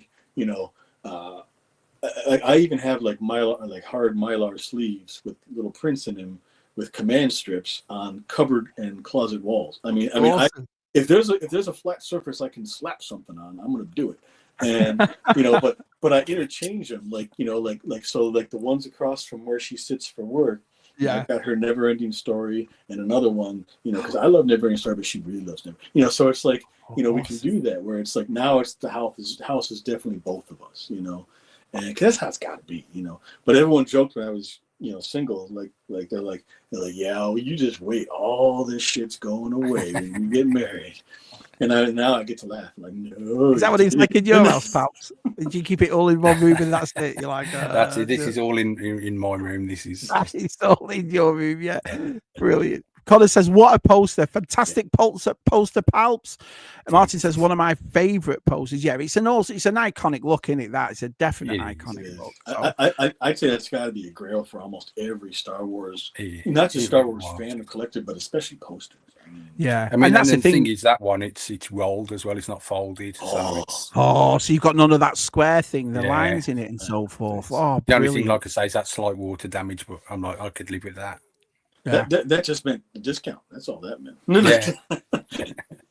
Ian says, I will probably be very careful taking apart the spine of the Doctor Who Companions book and frame. Some of the autograph pictures are all personalised to me. Awesome, man. Rhino says about the the Planet of the Apes. Put your teeth back in, Shabs. Battle of the Planets. When Hasbro is finished fondling my wallet. Brilliant, Rhino. I'll pick one. I got one also, says Super Awesome. Got it back in the early 90s when not many knew about them, but mine got a blemish on one of my moves. I suppose, though, Palps, like you were saying, and we showed that picture of the little bit of water damage, you ain't going to get something perfect from back then, because I suppose back then when they made those posters, they were supposed to be up, and then that's it, weren't they? I mean, it's, Well, I don't think they were ever really going to get released, were they? They were all recalled and they were meant to be destroyed, but because then it changed to Return of the Jedi. Was it about 2 weeks before? Because all the merchandise I remember watching all the old interviews and stuff. Like, there were the fans outside, and they've all got Revenge of the Jedi T-shirts on. That's when they were queuing up for it. You know what I mean? So this must have been relatively close to when that they changed it. Because I remember the trailer, and it was Revenge of the Jedi. Luke had a blue lightsaber in the desert. Yeah, he did. And it was that was a really early teaser. It's funny, because my fondest memory, my favorite Star Wars movie is Empire. I love Empires, but my fondest iconic memories It's Return of the Jedi. Yeah. Do you know what I mean? Seeing the green lightsaber and Luke having the Force chokes, the Gamorrean gods, and all in black. And it's funny, isn't it? Things that just stick with you as a kid. Yeah. That was another Grail poster, the Empire Strikes Back Gone with the Wind style. Oh yeah, that's right. I wonder if it was. I know I'm 3 of them. It must have been based on Gone with the Wind. Was it based on it? Did they ever come out I'm and not say? sure, but it must be surely. It's got to be, Annie. It's got to be, yeah. The pose itself is just straight lived. And I mean, and that's just it. It's like artists, homages. They're influenced. They want to do it. They want to pay homage to them. And I mean, that's the thing. Is like, but see, Shabby, given the Star Wars fandom, sometimes I think you should try to find one of those people who is in line with the Revenge of the Jedi T-shirt on, and see how pissed off they are that they changed the name to Return of the Jedi. Well, that's the thing, though. It's funny. I did it at the start when I got all my vintage collection when it first came out, and I was opening them all, the Grievous, and then the Ahsoka, and then you see a couple of years later they're all going for £600-700. I was like, what the fuck? And I always said, don't open them, and I'm like, well, they're just figures to me. I didn't realise, you know what I mean? I suppose you're right. Super Awesome says, my poster collection started with my godfather. He knew a theatre manager and got me an original Star Wars back in 77. It's been in a poster tube ever since. Our Size always said it, just to talk about Size again. He's got loads of posters since the 80s. I mean, he's got a really good collection, but he keeps them flat and he keeps them away. And I've always said one day we'll have to get all these out. He has pulled a few of the recent ones out, but he's got some of them that don't even have. I remember, I think he sent it to Andy, The Force Awakens, before the date was even, or before the title was announced. It just says Episode 9. Do you know what I mean? And our side's got some, but posters are cool. But I remember having them up as a kid. But like what you said, Palps, you're keeping your eye out now still for him. Is there some, Not so much because I haven't got so much wall space. But I mean, the one Grail one would be the Empire Strikes Back Gone with the Wind UK quad style. But the last time I saw one, I think it's over £7,000. Oh, that's your wife. She'll have no issue with that. You know what I mean? That was always the thing about the hotel for me when they did the Star Wars hotel at Disney, right? And I was like, I always started laughing because how are you supposed to explain to your wife, oh, can we have $5,500, $6,000? Well, what for, Shabs? Well, they've opened this car park up for a hotel. Do you know what I mean? You can imagine all these lads saying it. Connor says, why does Damon have a black and white picture of Folsom of his wall? Here we go, right there. I was thinking the same thing. Brilliant. Absolutely brilliant. See? Professional. That's brilliant. It's his granddad. Didn't you see the sequels? George says he's still got some of the movie posters magazines from the 80s. Yeah, I remember them. Yeah, isn't that Monty Woolley? Oh, yes, it is. Oh, yes, it is. Intellectual shabbies, So it's an old, it's an actual photo print I got from Goodwill, and who's Monty Woolley? Yeah, he's an old-timey actor. Did you ever see The Bishop's Wife with Cary Grant? Oh, if I do, I don't remember. So The Bishop's Wife. That's my main. Where he plays the professor in Bishop's Wife with Cary Grant and David Niven and Loretta Young, and just a great character. And he's just so much charm to him. And that movie is one of my favorites. So Monty Woolley. I got it as part of like a Goodwill bundle of just old photo prints, and I slapped it in one of those, Target type frames, cheap frame, and just, it's just a fun thing to have on the wall. Yeah, it's cool. Ian says most of the UK quad posters have been folded in my but yes, so to find one that hasn't been, Palps, does that? Well, I'm not a poster. Does that add the value, Palps? Then, if it's not folded, is that what people are looking for? Yeah, if you get a rolled one, yeah, definitely, yeah. But also, there's one without the date on it again, which is really that's the if you can get a rolled one without the date, that's the top up there. But, well, a ballpark. I mean, obviously, I don't want to know approximate, but how much is something like that then? If it's got the date and all that sort of stuff, thousands. Nowadays, yeah, you're probably talking now. Wow, but, man! A friend of mine bought one years ago, and he sold it for $700. But that was a long time ago. Yeah. But nowadays, like I say, you could be talking maybe 3,000. maybe more. They all do that, and I still get my frames from Dollar Tree. That'll do. Jonathan says, I still remember getting a Revenge of the Jedi poster from Star Wars Weekly. Nice one, Jono. Yeah. Revenge merchandise was supposed to be recalled in late 1982, but it must have. Yeah, but it's a global thing, so I bet that was hard. I bet there's some stuff out there still. Do you know what I mean? There must be. Yeah. Palps has the shirt from episode 1 opening, missed the Revenge shirt by a decade. Wow.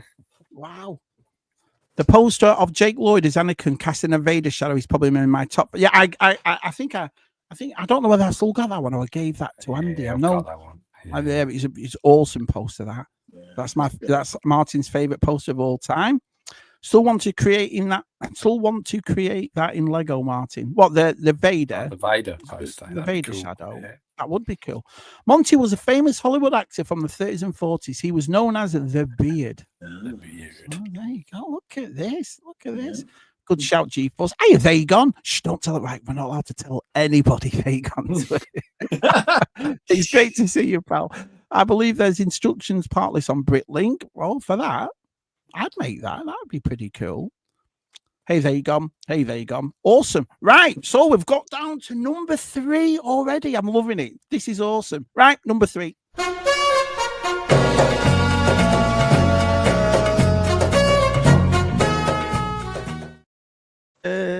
Right, Palps, I've got you. Right back that dude. I've got you, big Palps. What's your number 3, buddy? Number 3. He's not that. Number 3. Number 3 is this. Oh, what is that? The master replicas. Oh, that's cool. So it weighs a lot, and it's a really, really great looking replica. Oh, wow. Of that is awesome. It's weathered, so you can even see where he's been holding it, that it's nice and shiny and slightly tarnished where he hasn't. Yeah. So it comes actually like that then, or weathered and so forth. There you go. Wow. Made in China. 2003. But yeah, it was one of them items that I saw, and I just love the character of Obi-Wan Kenobi, because in episode 4, I mean, Alec Guinness, he speaks as if he knows more than what is actually going on. The way he says he was a good friend, and he's a great pilot, and you think, well, we don't know the prequel stories at this point. It's almost like he did, but the way he does it's just superb. And so Kenobi was always a great character. I think casting Alec Guinness as well. I mean, that gave it a bit of gravitas, didn't it? Really? We're not talking about any old actor. There you go. Exactly right. I mean, when they started to release these, and I saw this one, and I thought, I've got to own one of those. Got to. And it kind of started my journey on maybe buying some more high-end items, because I've got that one. I've got the episode 3 one. I've got Luke's Jedi one. It's funny because I just watched Adam Savage's Tested, where they were auctioning off Darth Vader's one, and it went for $3.65 million. Did you see that? I mean, and he's playing away with it, and the week after he sold for nearly $4 million. I would have gone, I would have touched it, no chance. Lightsabers, man. Do you think they've ruined lightsabers a bit, with everyone getting stabbed with them and then no one died? They don't actually kill people anymore. Have you ever noticed when they come up against the droid, it's like slice, slice, slice, and when they come up against a human, it's like poke. Don't mess everywhere. That's the only thing, because when we were a kid, I mean, I don't know about you, Damon, but when I was a kid, the lightsaber was just the coolest thing on earth. It really was. I got the Black Series Luke green one, because that to me was always my lightsaber, the Luke's green, But look at that, the presentation and everything. So you got the lot with it, the case and everything. Yeah, you got the case, the Perspex case with it, and the plaque. That's fantastic. Because sometimes with lightsabers, it's always like, how do I want to display it? With the blade, without the blade, on the wall. Yeah, I mean, this one, it doesn't come with the blade; it is just the hilt. Yeah, But that's because it's so perfect. Like, it's not. Yeah. But then that got me on the road to buying a Stormtrooper blaster and Hans blaster. Oh, the DL-44, super cool. And what's the Stormtrooper? It's an E11 in it. The Stormtroopers one, Palps. Is that right? The E11. Yeah. Yeah. Oh. I mean, they're solid metal and they weigh a lot. So yeah. I mean, I've got to admit, it's the same way as when they do Black Series helmets and so. I think that's one of the things Star Wars is absolutely brilliant at, is the costuming, the weapons, the helmets. I mean, they are up there, aren't they? They're the greatest things ever. If you had to buy another lightsaber, whose would be next that you'd get? Ooh, who's? See, if I was going to get another one, it'd be probably Kenobi's, maybe episode 1. Kenobi's episode. I like the way Hugh McGregor did it, though. He carried it on, the legacy of Obi-Wan. I think he did a brilliant job. I thought he was really good as Kenobi. I loved it. What about you, Damon? What would your lightsaber be, pal? Well, it's hard, isn't it? There's so many cool ones. You say someone will go Asajj Ventress. Oh yeah, I love hers as well. I mean, and that's just it. It's like if you just go solely on looks or whatever. But I've always wanted a Return of the Jedi Luke one as well. Yeah, and how it's an homage to Obi-Wan's. It's got that. It is exactly he right. He built it as a tribute. So I always liked that as well, because I mean it looks good. The green, because that's the first time you saw green, and then when he's got the story, Vader's, I see you've constructed a lightsaber. I mean, there's so much involved in that particular one, and how his journey to a Jedi is like leaps and bounds. He went from knowing nothing and to now here he is, going into Jabba's palace and everything else. Yeah. And he's funny in it because even in the future, right, you've seen that scene with the green lightsaber, Luke's blah blah blah. You've got for years and years, but then you see him in the Mandalorian and he pulls it out when he comes on YouTube. And you're just like, I don't care what anybody says, whether you like it or not. You are 8 all over again when you see that. You just like, this is the coolest thing ever. I mean, with that episode, I swear I just melted. I mean, I love the series, but I mean that was just amazing. I used to watch it. It'd be sort of 3 o'clock in the morning in America, and I didn't want to be spoiled because I knew Zed I'll be the next day, and so I didn't want to spoil it. So I'd stay up till 3 o'clock in the morning to watch it, and I'll never forget that episode. I wanted to scream the house down. Do you know what I mean? And all the kids remember why and I'm like, "Oh, this is awesome!" I loved it. People running out the house thinking it's on fire. On Shabs, nothing. Luke. Yeah. The Master Replica lightsaber suits are second to none, says Martin. All those fancy lightsabers you can buy now aren't even close to him. Yeah. So I've got the Luke. Is it the Hasbro lightsaber? Is it Hasbro that do them? No, the Black Series, yeah, and the Luke one, it's as light as a feather. It is, and it's thick as well at the hilt. That was I got the first one that came out, and it is thick at the. I'd like Luke's like yours, where it's the hilts. I mean, the top of it's a little bit thinner underneath. So I got the one where you can change the head, so you can either have it displayed just as a hilt, but if you put the blade on, it's chunkier. So you mean that's better than this one? Then? Oh yes, look at that. Brilliant, David. Brilliant. I'm sorry, I had to do it. It's all right. It brings back memories. It's been years since I've been able to do that. Well, see, when I was a kid, my buddy had 2 lightsabers. Those ones with the plastic tubes and the holes in the end, so it made the womp womp womp sound. Yeah. And we played with those forever. And Sarge actually got one at the toy store, and I was this close.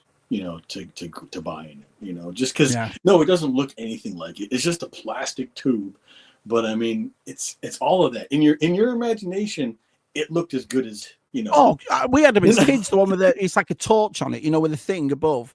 It didn't last 2 minutes. Do you know what I mean? I've got 3 bullets whacking and all that sort of stuff, but. Yeah, I like you saying, but there's something about it in it. It's just the coolest thing. GeForce says, here's a rebrickable link for the Anakin Skywalker Lego. Thank you for that, GeForce. And Mr. B just said he's just watched an interview with Alec Guinness. He didn't like it, did he, or something? I remember watching an interview we did in England, and he was like, oh, it's just and all that. But he made a fortune off it, didn't he? He took percentage of the movie and he made an absolute fortune. He did it, for him, it was just a bit of fluff. But I mean, that's the thing, is like, to us, it was he was everything. He it's like you said, he laid that gravitas, that foundation. You know, he's the one that gave it so much weight. You know, I completely agree with that, my friend. Love Master replicas. I have a few of them, says Matt. Yeah, Matt's a big lightsaber fan. What's the news? Are they interviewing a PC called Rob Banks? Very good, my God. Very good. That's joke number 2 for the night. There you go. That's just for you. That's Count Dooku's lightsaber with the arcs on it. Yeah. That's cool. See, if you were going just for cool looks, that would probably be the one. Yeah. And the fact that it was Christopher Lee too, you know. Yeah. And he's putting the Emperor's who all gold. That was cool. And he flicks that out, the Emperor. And the way he did it, just pulled it out. You know what I mean? I thought that was awesome. Yeah, there's just some classics in there. I don't want to cause a channel meltdown by revealing my choice. I'd like to be able to say subscribe to the channel. Thank you. Thank you. That's awesome. It's okay, Madonna. This is a safe space. Here we go. I duct taped wrapping paper tubes to flashlights for my lights. That's brilliant. You know what? I don't think anyone could have the ambition. I mean, the imagination us had when we were kids. Everything from Lego to what you've just said there, G-Force. I think, you know, we all went through it, didn't we? Imagination. I mean, like you said, a towel was a cape. Do you know what I mean? And you know, it didn't even care. It didn't matter what color it was. You know, exactly. Exactly. As Collection said, Star Wars made Alec Guinness financially set for life. He did not like that Obi-Wan would be the role he would be remembering. But he's a classic. He does do such a good job in it, though. Do you know what I mean? I agree with you both of you. I think he's brilliant. It wasn't a joke. His name is Rob Banks. All right. Thanks. He found the script kind of interesting, but the process of making it was different from what he was used to. I suppose when you're in things like the Bridge of the River Kwai and all that, I suppose Star Wars. And it's like they all tell that story, don't they, Palps and Damon, where the cast are reading it and they probably were like, what the France is this? Do you know what I mean? It doesn't make any sense at all. Harrison Ford says you can write this stuff, but you can't say it. That's right, my friend. Yeah. The only Asajj saber I've seen was single and very plastic looking. Right. There's some, but I suppose. Well, it's like what Palps just said there, G-Force. He turned around and said, you know, if you're going to get one, get there. There's so many different, like you can get the plastic small ones, you can get the high-end ones, can't you? Yeah. When I was a kid, we used to use waffle ball bats, right? The skinny yellow ones work well, Matt. Look at this. Yeah. Alec Guinness won an Oscar for his role in Bridge over the River Kwai. Yeah, I love that movie. Love it. There is a scene in the Skeleton Crew of Win and Neil play fighting and the lightsabers dude. That was us to a T. Yeah. What did you think? What did you think of that show, both of you? I liked it, Skeleton Crew. I didn't mind it. I enjoyed it. Yeah. Sort of like reminded me of the Goonies, Explorers, that sort of thing. I wouldn't class it as a Star Wars. It wasn't very Star Wars, but I enjoyed it. I thought, but for what you've just said, Palps, it was very Goonies, very Explorers, very, you know, I thought it was great. Gilser said he was brilliant in The Lady Killers in 1955. Yeah, he was. Yeah. Hey, Keith Guppies. Good to see you, pal. Nice to see you. Right. We're going to get to Damon's number 3. What's your number 3, buddy? All right. My number 3 is a little simpler one than my previous ones. So this is the Mezco Crow figure. I've never seen that movie. Never. You've never seen it? Never. Never seen it. No. Well, see, and that's the thing. It's like, so this figure is my first Mezco figure. And I mean, the detail and just how well they did it is just, you know, to me, it's just amazing. And I don't know, it doesn't probably focus. I'm not a professional like you, Shabby. So no, you can see it perfect. It's fine, mate. You can see it perfect. But I mean, you know, the movie, you know, I saw it when it came out. You know, I had this is the trade paperback. Yeah. I had the individual issues and stuff, you know, the individual, because it came out over years, you know. But I mean, it's so somebody, I can't remember who, but somebody's doing a more comic accurate version of him. You know, it's going to look more like that than movie. Right. Well, let me stop you then. So the Crow is actually a comic book character. Yeah. I never knew that. I thought it was just a movie kind of thing. I never knew that. Great comic book. Yeah, great. Right. Yeah, James O'Barr did it, and it's a very personal story. It's his grief in story form, basically. I don't want to go into the whole thing, but I mean, you know, you can see here, you know, Taylor, Michigan, you know, so like local, because you know, he was a local boy here in Detroit, and I mean, that's the thing, is like, this is, you know me, Shabby, on my Instagram, there's almost nothing sacred. Like, any character will do anything in my goofy pictures and stories for the most Yeah. part. I don't care. I'm just gonna, if somebody takes offense to, the ghost Joker, the hologram Joker whispering into Vader's ear, somebody's like, if it sets them off, I'm sorry. But I mean, I just like to have fun. I just like to play. But this one, I can't bring myself to do anything other than serious, stuff that works with this figure and that story, because not only is it just so good, but it meant so much to him as a writer and as an artist, as a creator, that it's like almost, to me, it would be disrespectful to take that figure and make him, dance a silly dance or something like that. It's a very goth thing in it, the Crow. I imagine, yeah. So, yeah. But I mean, it was so, I don't know, it's just powerful. I mean, I know there's moments in it that people react to that are more of the action bits, the Brandon Lee doing the action stuff.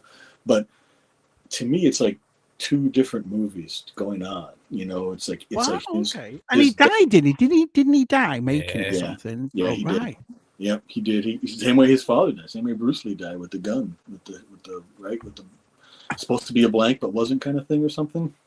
Can we ban Shabby? I never got round to seeing it. That's all.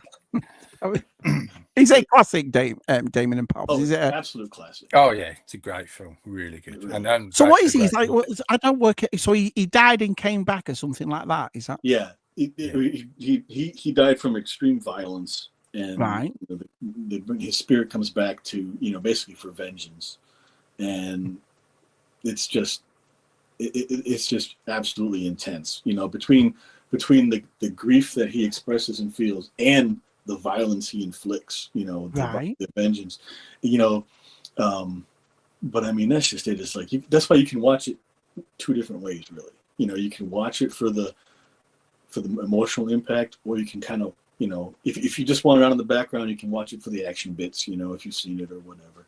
But it's amazing. So you highly recommend it, gentlemen? I do. Yeah. I do. Absolutely. Damon, I even brought the Crow to Shabby's, and we still didn't even watch it. That doesn't sound like and me. you're still talking. So, the Crow is such an epic movie, says Mr. Edmund. Right, I watch it every Hallows Eve. Nice. That is what Sting is for. Right. Oh yeah, with they just did a recent one as well. It flopped in it. It didn't do well at all. I haven't seen it. I probably will see it eventually. I haven't seen all of them, just because it's like, if it doesn't look like it's going to live up to it, it's again one of those that I can't bring myself to sully. Right, got you. That's what Sting is for. Yeah, I suppose it's based on that then, isn't it? I suppose, Gilster. I like Showdown in Little Tokyo with Brandon Lee and Dolph Lundgren. Really, Brandon? Yeah, I know he's Bruce Lee's son, one or something. Yeah. And how did he die on the thing? Was it an accident, something like that, while he was on set? A blank in the gun that went off. Right. Point blank range, I think. Wow. Okay. Yeah, I knew about it, and it's one of those. It's like Braveheart. I've never seen Braveheart, and it's not a case of I've just some movies, lads. You always miss them. You always you don't get time to it, and then you do. Like the Alien movies. I never watched any of the Alien movies as a kid, and I watched them all in a row last year, and I loved it. The Thing, I did the same thing with them too. And then as I'm watching The Thing, Tess goes, "Oh yeah, there's a prequel." What the France, and I've got to watch. Yeah.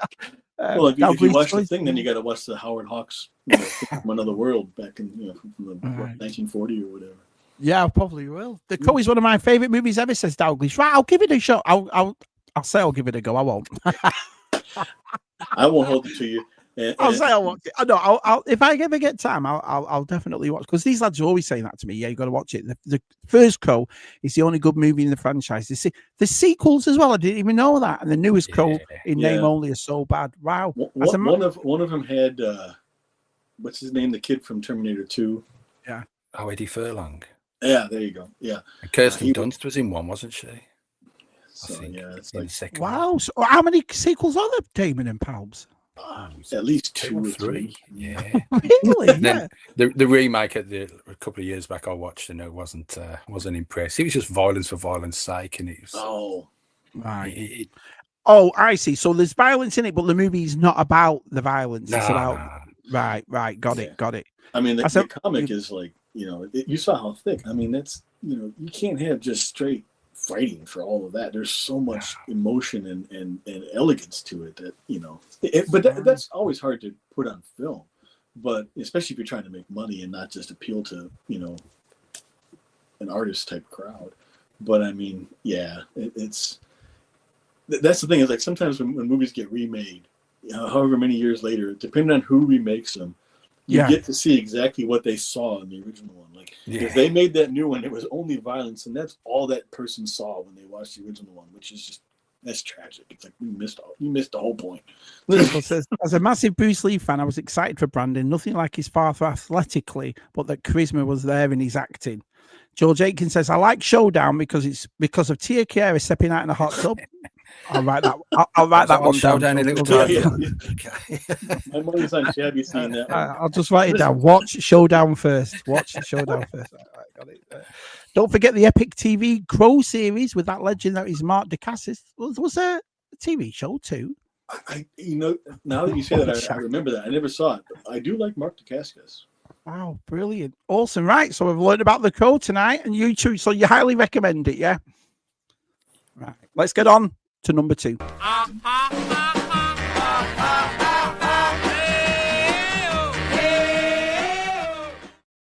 I've got you, Big Damon. So what's your number 2, my friend? Number 2, Daredevil. Oh, right. So this is the Mayfix one. I have the Hasbro regular red from the 3-pack, because I got the 3-pack, of course. I have the Hasbro black shaded, dark shaded one that was the 2-pack with Hydro Man. Those are both very good. I like those very much. But this one is absolutely fantastic. I mean, the articulation, getting it to do everything that Daredevil does, you know, with all the different, you know, the billy clubs in the hands and everything. I mean, he's just fantastic. But see, the thing is with Daredevil is it's not just the Mayfix figure, of course. You know, you go back to the Frank Miller comics. So here's a Sienkiewicz Elektra pencil drawing, which I got in a trade for another Sienkiewicz piece that I had. So when the fellow approached me to buy the other Sienkiewicz piece, he didn't have enough cash for what it was worth, so we did a trade too, and that was one of the pieces that I got in trade. And it's just a soft pencil. It's beautiful. And the thing is somebody, when I posted it into the Art Fans site, somebody commented like my entire collection for that piece. You know, they just, it's one of those things where somebody sees it, and if it sings, it sings, you know? Yeah, I agree with that. But Daredevil, the Frank Miller stories, the Lee Weeks artwork, all that, I mean, there's such a rich history in Daredevil. And this is my best, the Born Again series. Palps, you happy with that, Palps? Yeah, it's lovely, that is. Born Again. So Born Again is amazing, and this is the artist edition. So it's printed the story using all the original art pages. Wow. In the proper size and everything, and you know, it's just absolutely. It's not worth a ton or anything. It's you can buy it on eBay for cover price or less. But it is to you. That's what it is. Yeah. And, man. I mean, it's just so. And if you've never, if you've come into Daredevil with the Netflix show, which is awesome, and then the subsequent Born Again on Disney is also awesome. It is awesome then, because I watched the Netflix ones, and then I didn't watch the final season of the Netflix because they were ending it. Remember, they told you that it was cancelled before that came out, so I thought, I'm not bothering then. And then I never went to Born Again. But you're saying it's worth going back to? Absolutely. Right. Okay. It's not the exact same level, but it's like if the Netflix is here, the Disney is like right here. You know, it's like it's not a. One of the things was I watched She-Hulk, and I did not like the character of Daredevil in She-Hulk. I thought it was awful. I thought that's apples and oranges. Honestly, they threw him in there. It's just like, honestly, in comic books they do that though. You know, a character will make an appearance over here, written by this person and drawn by this person, that's totally different than in his regular series. You know. Yeah. But that's honestly how I approach all of this stuff. All the movies, all the Star Wars, all the everything. It's like comic books. You know, if you've got 4 Batman titles going at once, you may only like 2 of them because of who's writing and drawing them.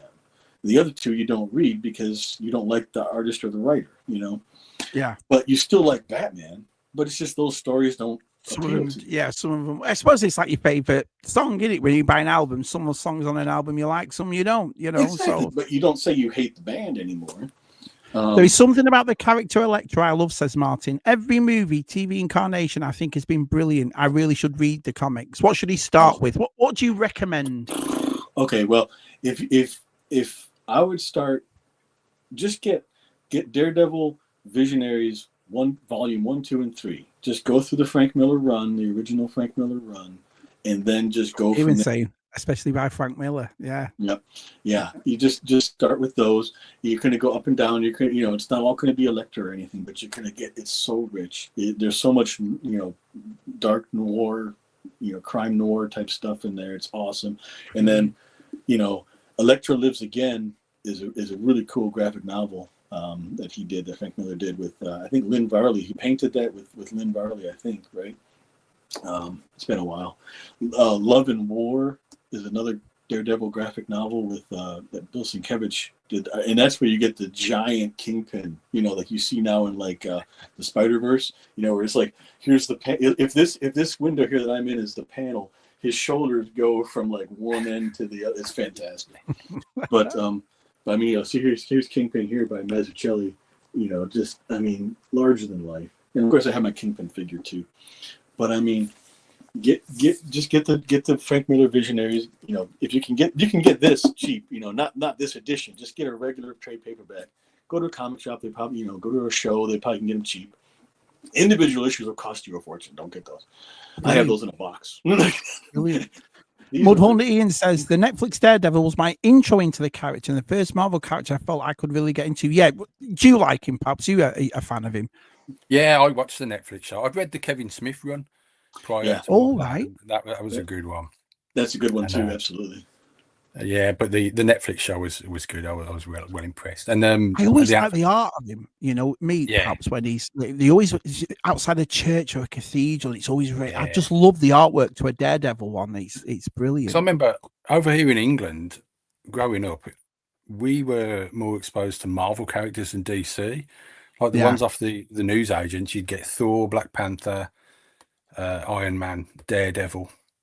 Those are the ones you could just pick up. But I remember reading Daredevil from quite a young age onwards. Yeah, brilliant. Yeah. Daredevil, awesome. Would you say he was one of your favorite characters then, Damon? Yeah, absolutely. Yeah, because that's number 2, like overall as far as comic book characters. You'll see number 1 in a minute. Only just home due to it where we waited for you. Right, number 4, lads. Oh, brilliant. Right, number 2 for our Palps. Look at this. That is cool. I love this picture. I've seen this picture many times, and as you know, I'm in the pop culture furniture thing, and I've used this print a few times on things. I love this, but can you explain to me what this print is? Gorgeous. We went to Celebration Europe. As you can see, I was an adult, and it was a Sunday. So that was Celebration Europe 2007, right? And that was a birthday present because the day we went was my birthday, and it's an Adam Hughes print, advertising Princess Leia, last daughter of Aldron, and Adam Hughes signed it, and there you go at the bottom. Happy birthday, 15th of the 707. And I think when we went to purchase it, he was on number 126 of 250, I think it was. Yeah. And we specifically asked my friend that was buying it for me, Dean. He said, could I have number 157? Because obviously the 15th of the 7th. And he was sort of like, well, we're on 126. He goes, yeah, but it's it's Ian's birthday. It's the 15th of the 7th. That's today. And he goes, yeah, no problem. So he pulled out 157, signed it, happy birthday to me. And it's a beautiful print. It is. Yeah, really is. That's that French Nouveau style, right? Yeah, it has. Yeah, I just think the way she looks there, and you can tell it's the end of the sail barge or the skiff, what I mean, where she is, and the hook, Jabba's hook. I just think it's so. But you are right. It's like French kind of retro kind of style, isn't it? And look at Jabba's palace in the top, and then obviously you've got the Sarlacc pit in it. Beautiful picture, absolutely gorgeous. And, They're 157 yeah, out of 157 250. 250 celebration. Oh, celebration Europe. Oh, that's so cool. Yeah. That is I love the way they put that in the triangle as well. How cool is that? And when I took to get it framed, and the guy said, he goes, well, just in case of damage, what's it worth? And I went, technically, it's priceless because I could never replace it. I said, that's brilliant. I love the way they've got the sultry summer Ula cancelled straight across it. I'll tell you what, if because I've gotten so many things framed over the years, if somebody were to ask me that, well, what's it worth just in case? I'm probably not going to let them do it because I'm like, no. The thing is, you do get heartbroken about stuff that it's not worth anything. If you miss something or something damages, and I think the price is, like I said, what it is to you, innit, boys? It's not, you know what I mean? Yeah. Because sometimes I've dropped something. Oh no, it's worth nothing, but it's meant something to me. So, but I love this poster. What do you think of this, Damon? Oh, it's absolutely gorgeous. I mean, that is fantastic and beautifully framed with the double mat and everything. That's perfect. Now, do you have this one up, Palps? Do you have this one up? Yeah, it's up on the wall just over there, but to get it off the wall and to hold it, it's just huge. It weighs a lot, and I bet it does. It's fragile. Well, I wouldn't say it's fragile, but I wouldn't want to drop it, because I spent quite a while picking the frameworks and discussing it with him what sort of colors to use. Yeah, see that's the way to do it though. Is see, I'm always like that too, where it's like the ones I'm going to show, the one I showed, the other one I'll show you, is they're just black and white, so it's no big deal. But when there's color involved, there's two ways to do it. I've always known is you frame to the picture, or you frame to your house, your decorating style. And that to me is the worst way to do it. You got to frame to the picture. It doesn't matter if you got all these different colors and everything on the wall. It's got to look good by itself. And sometimes a picture like that's all it takes, isn't it? A nice frame, and it just looks awesome, absolutely brilliant. That is the top left image in the Princess Leia. I did a big Princess Leia montage on a frame, and I put that picture on it. I love that picture. I like the imagination of that. I think it's really, really cool. Adam Hughes comic book covers are highly sought after, especially semi-nude covers. So I've been told, says Kieran. Yeah, he's one of the top. I mean, yeah, that's. Do you believe in that? What G-Force has just said right there, Palps and Damon. Value is in. I think so. I really, I really do. Yeah. I mean, until you go to sell it, it's only worth as much as whoever's prepared to pay the price, isn't it? Exactly. That's what it is. Yeah. G-Force, I tried to do that with an evil eBayer. It didn't work. Buyers and sellers seldom see value to our. Yeah, I agree with that. I definitely agree with that. Absolutely perfect. Boys, right? We've done your number 2, haven't we, Jamie? Yeah, the Daredevil, of course we did. Right, here we go. Number 1.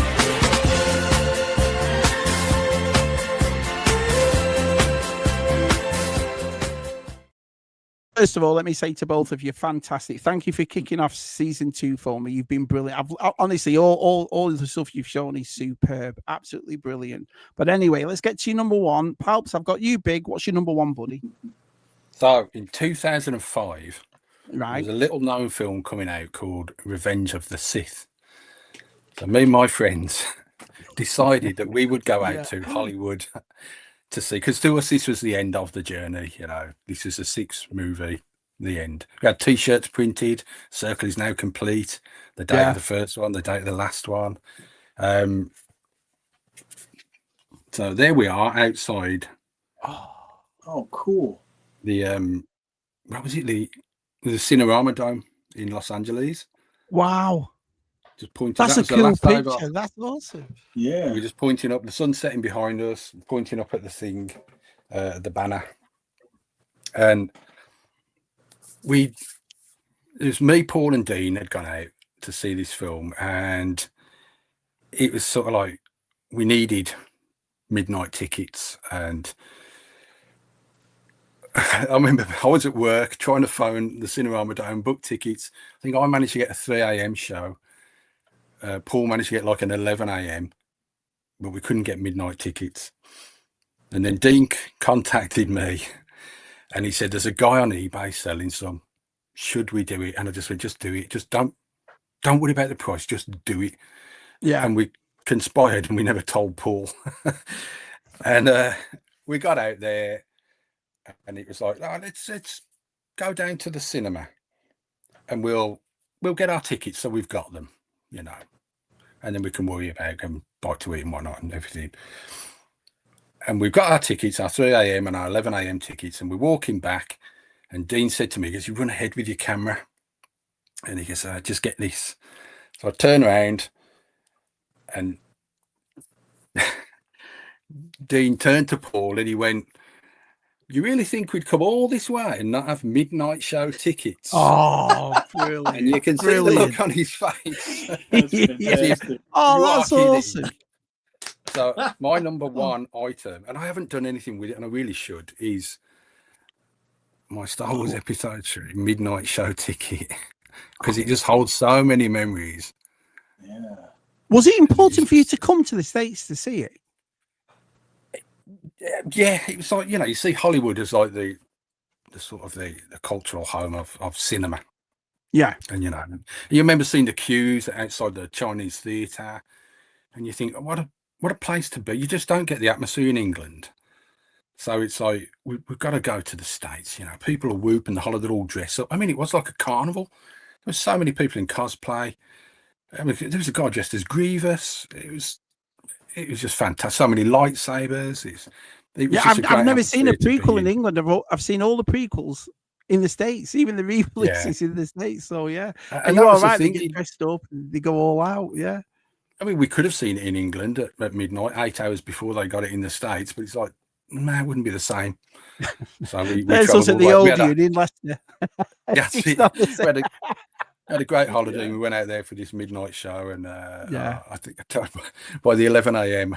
people must have been sat there looking at us, because we sat there like, comes to the opera scene with Palpatine, and me and Dean are sort of like, it's just like, the film's not that bad. It's like, I love Revenge. I went to see it recently, you know, for the anniversary, and I love Revenge of the Sith. I think it's one of the it's up there for Star Wars movies. Great story to go along with it. Wow, what a great story and such a great number one. Yeah, this is why I love doing this show. I mean, me and Dean had gobbled up everything on the internet regards Episode 3. I've got the soundtrack before it come out. We'd got clips. We'd read so much about it, and Paul hadn't really read a thing, but when we come out, he said, so how much of that did you know sort of coming out? How much did you know going in? And we're like, probably about 60%. Did you carry on though? So in other words, from 83 onwards to obviously the prequels camp, were you still a Star Wars fan? Were you still getting the books and the merchandise? So, or did you just like get into girls and get into jobs and that kind of thing? And then Star Wars was coming back and it brought you back. Yeah, it was sort of 83 sort of dropped off, and I was more into reading the Star Trek novels and things. Beyond that, Star Wars never really picked up, like you say, until 97, where the reissues came out, and it was sort of like the special editions. So it's like, oh great, we're going to see them, and it sort of reignited the fire. And then 99, a new film's coming out, so it's like, we travelled out again to see that, because. I remember believe it or not, I was in Harrods, you know, Stu and Zoe call it a supermarket, but anyway, I was in Harrods and they had the Phantom Menace trailer on. I remember the Gungans coming out, like, you know, the weeds and all at the start and all. And I was in Harrods, and it's funny, innit, because that was 26, 27 years ago, and I still remember that being in Harrods. And there I can't remember what film it was, but it certainly helped boost ticket sales, because the trailer was tagged on the front. People would go in, see the trailer, and then just come out. Oh, no other film franchise creates stories like this. Love it, says Martin. George said, I wasn't hyped for the Sith until word of mouth convinced me to go. Are you a prequels fan, Damon? I wasn't originally. Really, I always look, even Attack of the Clones. Why people slate that movie? I think it's brilliant, Attack of the Clones. You know? And that's the thing, is like, I remember going to see Phantom Menace after work. The movie theater is literally across the street, so 3 of us walked over to watch it. And you know, I liked it. I liked Phantom Menace. You know, I bought the VHS. You know, the special. Remember they had that special edition VHS? I bought that. You know, I had figures from it and everything. It wasn't as good, of course, in my mind, but you know, you're comparing something you're seeing as an adult to something that you loved as a child. See, that's what I never did. I never compared with me, and I say the same thing now about current Star Wars, can't compare them. It's like lightning in a bottle. Those first 3 movies, you're never gonna get that again. Exactly, you know? Exactly, and that was my mistake. See, that's why I did with the Keanu Constantine. You know, where it's like, okay, now I'm older and wiser, and the thing is a lot of people have said this too, which is the Clone Wars animated series. Yeah. Reinvigorated their appreciation of the prequels. Now, don't get me wrong. There are still scenes in there, the hippo riding, you know, there's still some scenes in there that just drive me crazy. but I mean, you know, it's still, I can still appreciate, I can still love it. Yoda, you know, fighting. I mean, that's just like, just watching that, loving that. You know, Dooku, of course, you know, Christopher Lee, all that, you know, bringing that same, you know, that same gravitas, you know, that same, you know, cinema history to it. So yeah, I mean, there's lots of stuff that I appreciate now that I didn't then. Well, we were talking about Alec Guinness and Obi-Wan before when we were looking at Palps' lightsaber, and I think Ewan McGregor elevated that character. Do you know what I mean? Because I mean, obviously it's cameo parts, if you will, in the original trilogy. I mean, what is he on for about 10, 15? I mean, besides the first one, but you know, for him to carry on that character and build it, that's when it's funny, because when you look back at the original trilogy, you see Obi-Wan, it gives it more of a character base now, you know, because of where we've been through the sequels and absolutely prequels. And like that's the thing. It's like, I love Obi-Wan. You know, he's one of my absolute favorite characters. And, you know, that's why, you know, it's, and yeah, Ewan McGregor did an awesome job. You know, whole, I mean, bringing that back, you know, making that he made, because to Alec Guinness, I'm sure that was a throwaway line, right? You know, just saying, you know, to hello there, you know, kind of thing. But Ewan McGregor made that like, phew, now it's a pop culture icon line, you know? We all do it. He's like, we'll do so. I have the high ground. Do you know what I mean? We all do it. You know, every time you go into a Asda or somewhere, or a supermarket, you do that with your hands and doors open. It's weird. You know. Oddly, I did that today. There you go. Harrods is a supermarket to most of us, Shabby, but to Lady Steph, it's a corner shop. I'm not getting involved. I mean, imagine if they remade it now. Right.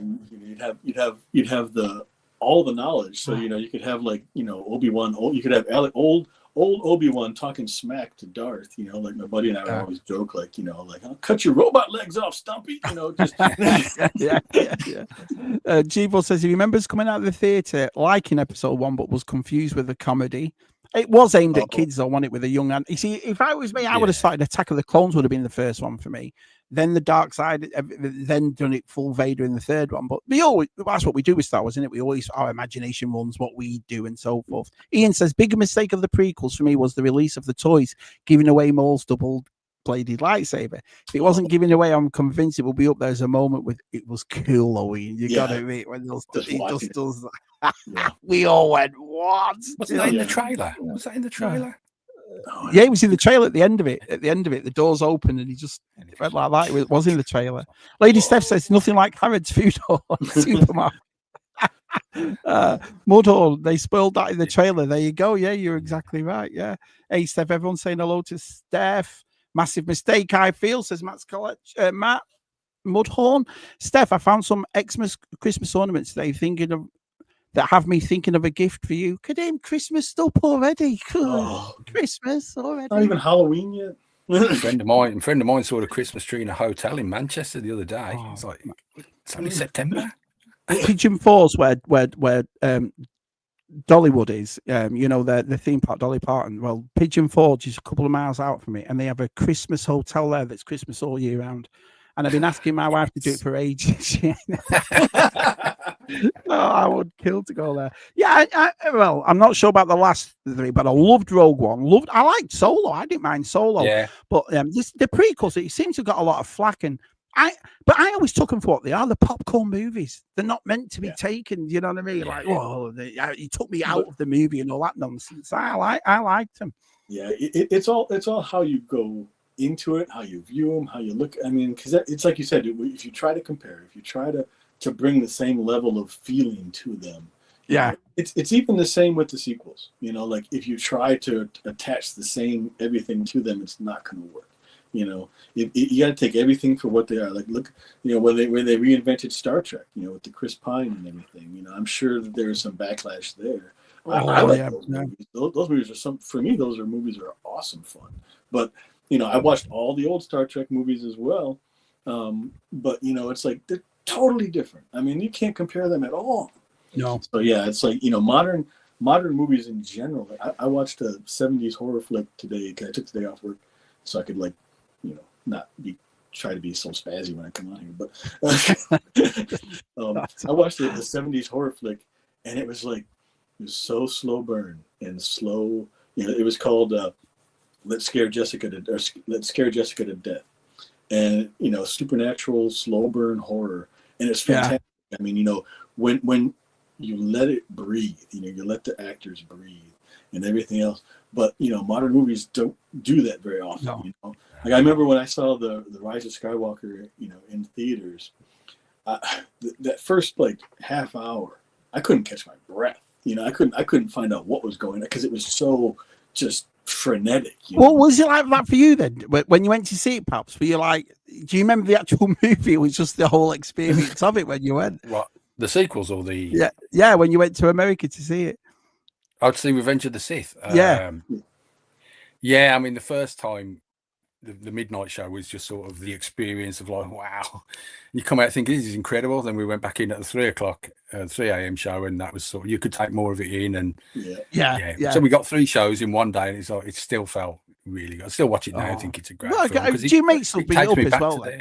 Well, I bet you do. So, what a great! I mean, that's the thing. You've got a memory for life there, and I bet your mates are the same way that went with you. And we still talk about it now. It's a great time. And you're so lucky too that the ticket still has legible printing. Yes, it's not faded. I've got a few where they're faded, and it's just like a blank piece of paper. It's like, absolutely brilliant. Right, Damon, what's your number 1? So Daredevil, number 2, right? Comic book. Number 1. Should be unsurprising to everyone.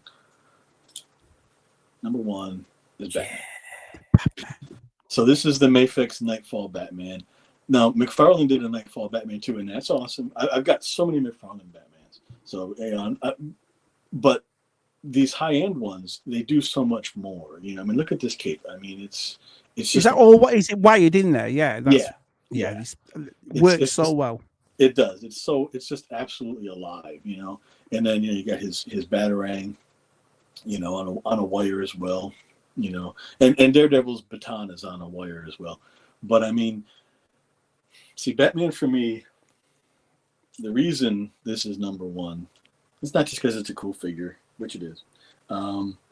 It's because the first comic book I got, and I've seen people do this too. I'm not the only one, but their first comic book is no cover left because they read it 9 million times. I was trying to work that out. Yeah. So this is Batman number 336 from 1981. I was 7 years old. And, back then I would get 1 or 2 or 3 comics a year up north on vacation at the gas station. And so like you said, Palps, that over there you got to see more of the Marvel. Well, the Hush Batman is awesome as well. I have that one too. Cheers, Hops. Most of the ones I saw were DC. So Batman 336 was my first one, and years later, in 2014, at Motor City Comic Con, Jose Luis Garcia Lopez, who's DC icon as far as art goes, came to Motor City Comic Con. And so I got this absolutely worthless comic signed by him because he did the internal art, the interior art, the penciling. Frank McLaughlin did the inking. But here's the thing is Jim Aparo did the cover. And so Jim Aparo is like my number 1 all-time Batman because he also drew so many of the comics, for my whole career of reading the comics. But so this is the signed little, because a lot of artists do these little sketchbooks too when they go to conventions. And so we got this from him. We got him just before he left. He was catching his flight back to Brazil. And this piece on the back cover is part of a Wonder Woman sketch. Yeah. It's part of, and we bought this original from him. So it's hanging on the wall in the kitchen as well. But this is just a part of it. It's a whole, so cool. meeting him, and it was seconds. I mean, it was literally just seconds. It wasn't like a great interaction or anything, but he was very kind. He was very, very cool. But just meeting him, and having him sign that meant everything to me. Having that be my first comic and everything else. And Batman in general for me is like this. This is one of my favorite books, the black and white. They've done a few volumes of these. So the stories in here are, they originally printed them as in backgrounds of other comics. So they did they're short stories. They're like 8 or so pages. And in this volume, I have another signature. See, I told you most of my signatures are comic book related. So this was my favorite story from this volume. This Bent Twigs, written and drawn by Bill Sienkiewicz. And he signed it. He signed it for me. I think I don't know if this was here in Detroit or if your stuff's been defaced. Everyone's right all over. It has no value. Who keeps writing me bloody books? I am beholding it. So therefore it has value. But yeah, and every time I've met Sienkiewicz a few times. He's awesome. He's so much fun. Lady Steph says, love the cape. It's so dramatic. It adds so much to the figure depending on the position. Exactly. Yeah, I agree with that. Sorry, Damon, you were saying. No, it's all right, because McFarlane has started to do the fabric capes now, which, is fantastic. It's so much better than the plastic ones. You know. But I thought for a bit of fun, if you wanted to, we're kind of out of time, right? But no, you take your time. Shabby, you take your time. Because I found this when I was digging. I was trying to find my Daredevil number 191 because that's my favorite Daredevil, but it's somewhere else. I couldn't find it it wasn't in my Daredevil box, so I got it somewhere stashed. But this is from 1998. This Wizard Magazine Batman special. I know why I bought it, of course, but I don't know why I didn't open it. So I thought if you wanted to, we could open it now, and you could tell me, what do you want to know? Do you want to know the 50 Bat Secrets reveal? Do you want the top 10 coolest Batman stories? What do you want to know? Oh, brilliant. G-Force has got a quick. He said, Damon shows enough. Oh. show enough. Where is he? Because he's talking about LaCroix's toys. Matt LaCroix did a show enough. Hold on, let me think where he is. I agree, Gab. I agree. Kept that quiet as well, Palps, for a long time. You dark horse. Do you know what I mean? I've enjoyed it. Then you just put that picture up, and we all went, "What the Francis that?" Oh, I draw. Yeah, brilliant. Great show. So impressed with your guys' selection. It would take me too long to find it. I can't think of where he is. He's probably in the other room. But you'll have to put it up on your Instagram. Put it up on your Instagram, then people will see it. So great show. Is impressed with you guys for the top 5. Love Jim April's Batman. He drew with large. Yeah, I've always preferred the large ears on a bat. Makes it look more intimidating, I think. Yeah. Oh yeah, this is what. So this is what. Yeah, let me make you a bigger minute, Palps. This is what Palps been drawing. Oh, that's fantastic. Yeah, your artwork's up there, Palps. It really is. Yeah. I'll show us some of your artwork, Palps. That's Sean Young, right? Yeah. There's a couple. Oh, that's fantastic. I tell you, we're surrounded by him. So many good artists in our, around the gang of us lot. That's such a great play with the Mortal Kombat with the frozen. Yeah, there's good old prune face. Who doesn't? Oh, prune face. Brilliant, absolutely brilliant. Just a couple there. Talking about art and so forth. With the I was going to say. Our size giving away this. So this is a piece of our size. It's the new Catwoman he's doing. Yeah. And the idea was whoever wants to do it, me and Si are going to do a wheel, and he's got 10 prints of this our size. And he generously said, Shabby, if you want them for this show, we'll give away 10 prints, we'll do it. So all you've got to do is to win this, we go on the wheel and win this, is hashtag Catwoman in the comments of this video, or hashtag Catwoman in the comments of ZSR's episode 206, which is on my channel. So ZSR's live stream that was on Friday, or this one, if you comment and leave that in the comments, Catwoman, you entered. If you're on my Patreon, you already entered, so you're already in. But basically, that was really nice aside to to let us do that. It really was. Another great top 5 with 2 great guests. Truly my favorite show in the Shabbyverse. Thank you so much, my friend. And what a great start. It really was. I'll just wait until Damon opens that Wigan magazine before telling him it's worth thousands. It's worth thousands. My heart is awful. I took it. My heart is awful. I took out GCSE to avoid taking German. Wow, let's have a look. What's in it then? What's in it? Well, you got a poster. Poster, I did look. It's not selling on eBay for anything really. Somebody was trying to sell it for $50, but they weren't getting it anywhere. So we got a big old poster,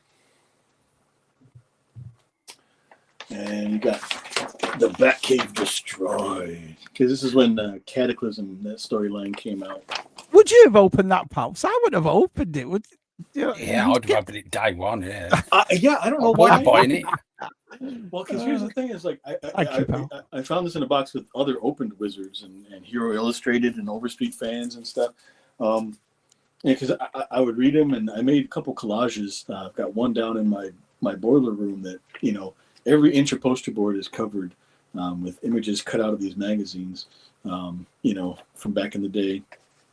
So yep, see, Batman special. Brilliant. Gab says, Palps, you know I'm a big fan of your work, so when I have the chance to say something, I always do. That's really nice of him. Kieran says, awesome boobs. Not on Catwoman, I meant tonight's guests. Charming. Outstanding, guys. In preparation for my appearance on Top 5, I have 5 entries and about 80 honourable mentions. They all keep switching positions. Brilliant, brilliant.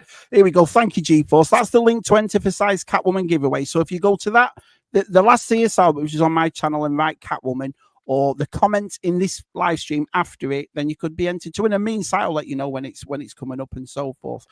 Perfect. So there it is again, just to show you. And we'll go from there. Palps, you got something else you want to show there, buddy? I know which ones Gap wants to see. Oh, Stargate. Yeah. Absolutely brilliant. Absolutely brilliant. Awesome. Well, there you have it. There was an awesome Top 5. Anything coming up that you lads want to talk about before we go? No.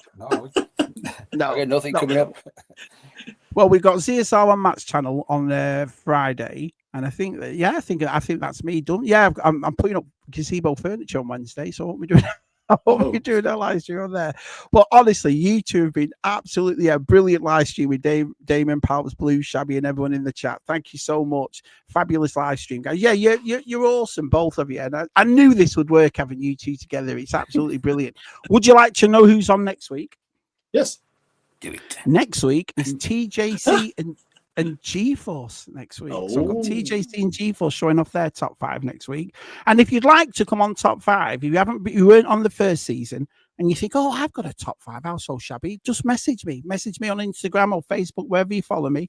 And then basically you can come on. Everyone's welcome at Shabby's, everyone. So you're more than welcome to come on. But anyway, please like. Oh, I'm sorry. Go on. I'm sorry. I totally forgot one thing. I apologize. I interrupted you. So on Batman 336, I'm lucky enough to have a page from it, an original art page.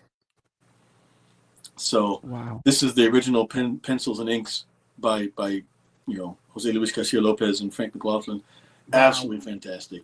I came across it and just snagged it, and it wasn't even very expensive, as sadly, but it should have been worth more. But it's worth more to me. do you have anything like that, Palps? Like pictures from comics and all that sort of stuff, or? No, I got nothing like that at all. It's not something I've ever really. I haven't. Yeah, but it's funny because when you get people like Damon showing it, you're like, whoa. Yeah, do you know what I mean? But I've never thought. I'd love a piece like that. Why haven't I got one? I mean, I've got comic books, but nothing like an individual page. Yeah. It can be a rabbit hole. You got to be careful. Oh yeah, well, yeah. Next week, Chiefos. Next week. So get everything ready. Oh, I'm sorry, TJC. I'm so sorry, mate. We've got Battlefront with Palps the Scumbag. He'll be on Sunday playing Battlefront. So do the Star Wars stuff like that. Do you know what I mean? Scumbag Sunday. There you go. Scumbag Sunday. Brilliant, Palps. Brilliant. Talking about cartoons earlier.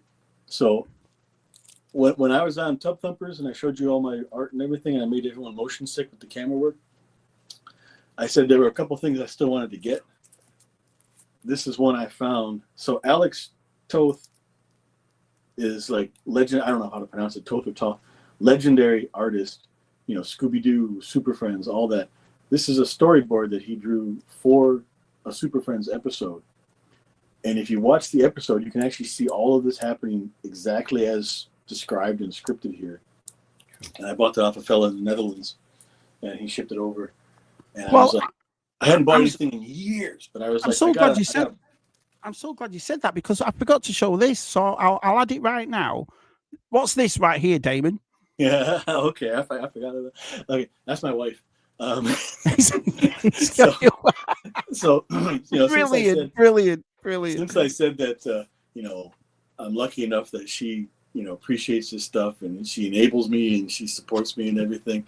So I didn't back the His Tank. I told this before. I didn't back the His Tank. I didn't have the money at the time. She was actually going to back it for me as a surprise, but she forgot. And so the day after it ended, she was like, "Oh shit!" And so I ended up buying the Sergeant Red's, you know, aftermarket. Not obviously not like eBay horrible prices, but still more than it would have been. But when we brought it home, we did this little photo bit here, and we posted it to Instagram. So this is her in my Cobra Commander helmet. So he says, "Where is my His Tank? You said you'd have it today." Right. Here it is, Commander, as promised. Right? So this is back when I was strong and I could actually lift things, and my back and my neck were as they are today. Look at that. Good. This saves me the trouble of feeding you too. Open puppy. And there's James. The dog's like, "What's going on? What's going on?" Exactly. Oh, really? I look at that picture. Cobra. That's awesome. That is awesome. That's just a bit of fun. She is my true, you know, obviously number one. So. That's brilliant. You know, so she didn't say it, because if I said to my wife, "Put this mask on," I'd be, "Hey, Dario, good old bikers here." I'd be absolutely gone. But anyway, we're done. Thank you both so much. Please like, please subscribe. We have a Patreon if you'd like to join that. Helps the channel grow so we can carry on with live streams like this. So we've got one of season 2 of Top 5 down. Just 9 more to go. So thanks, boys. Right. See you later. See you later. See you later.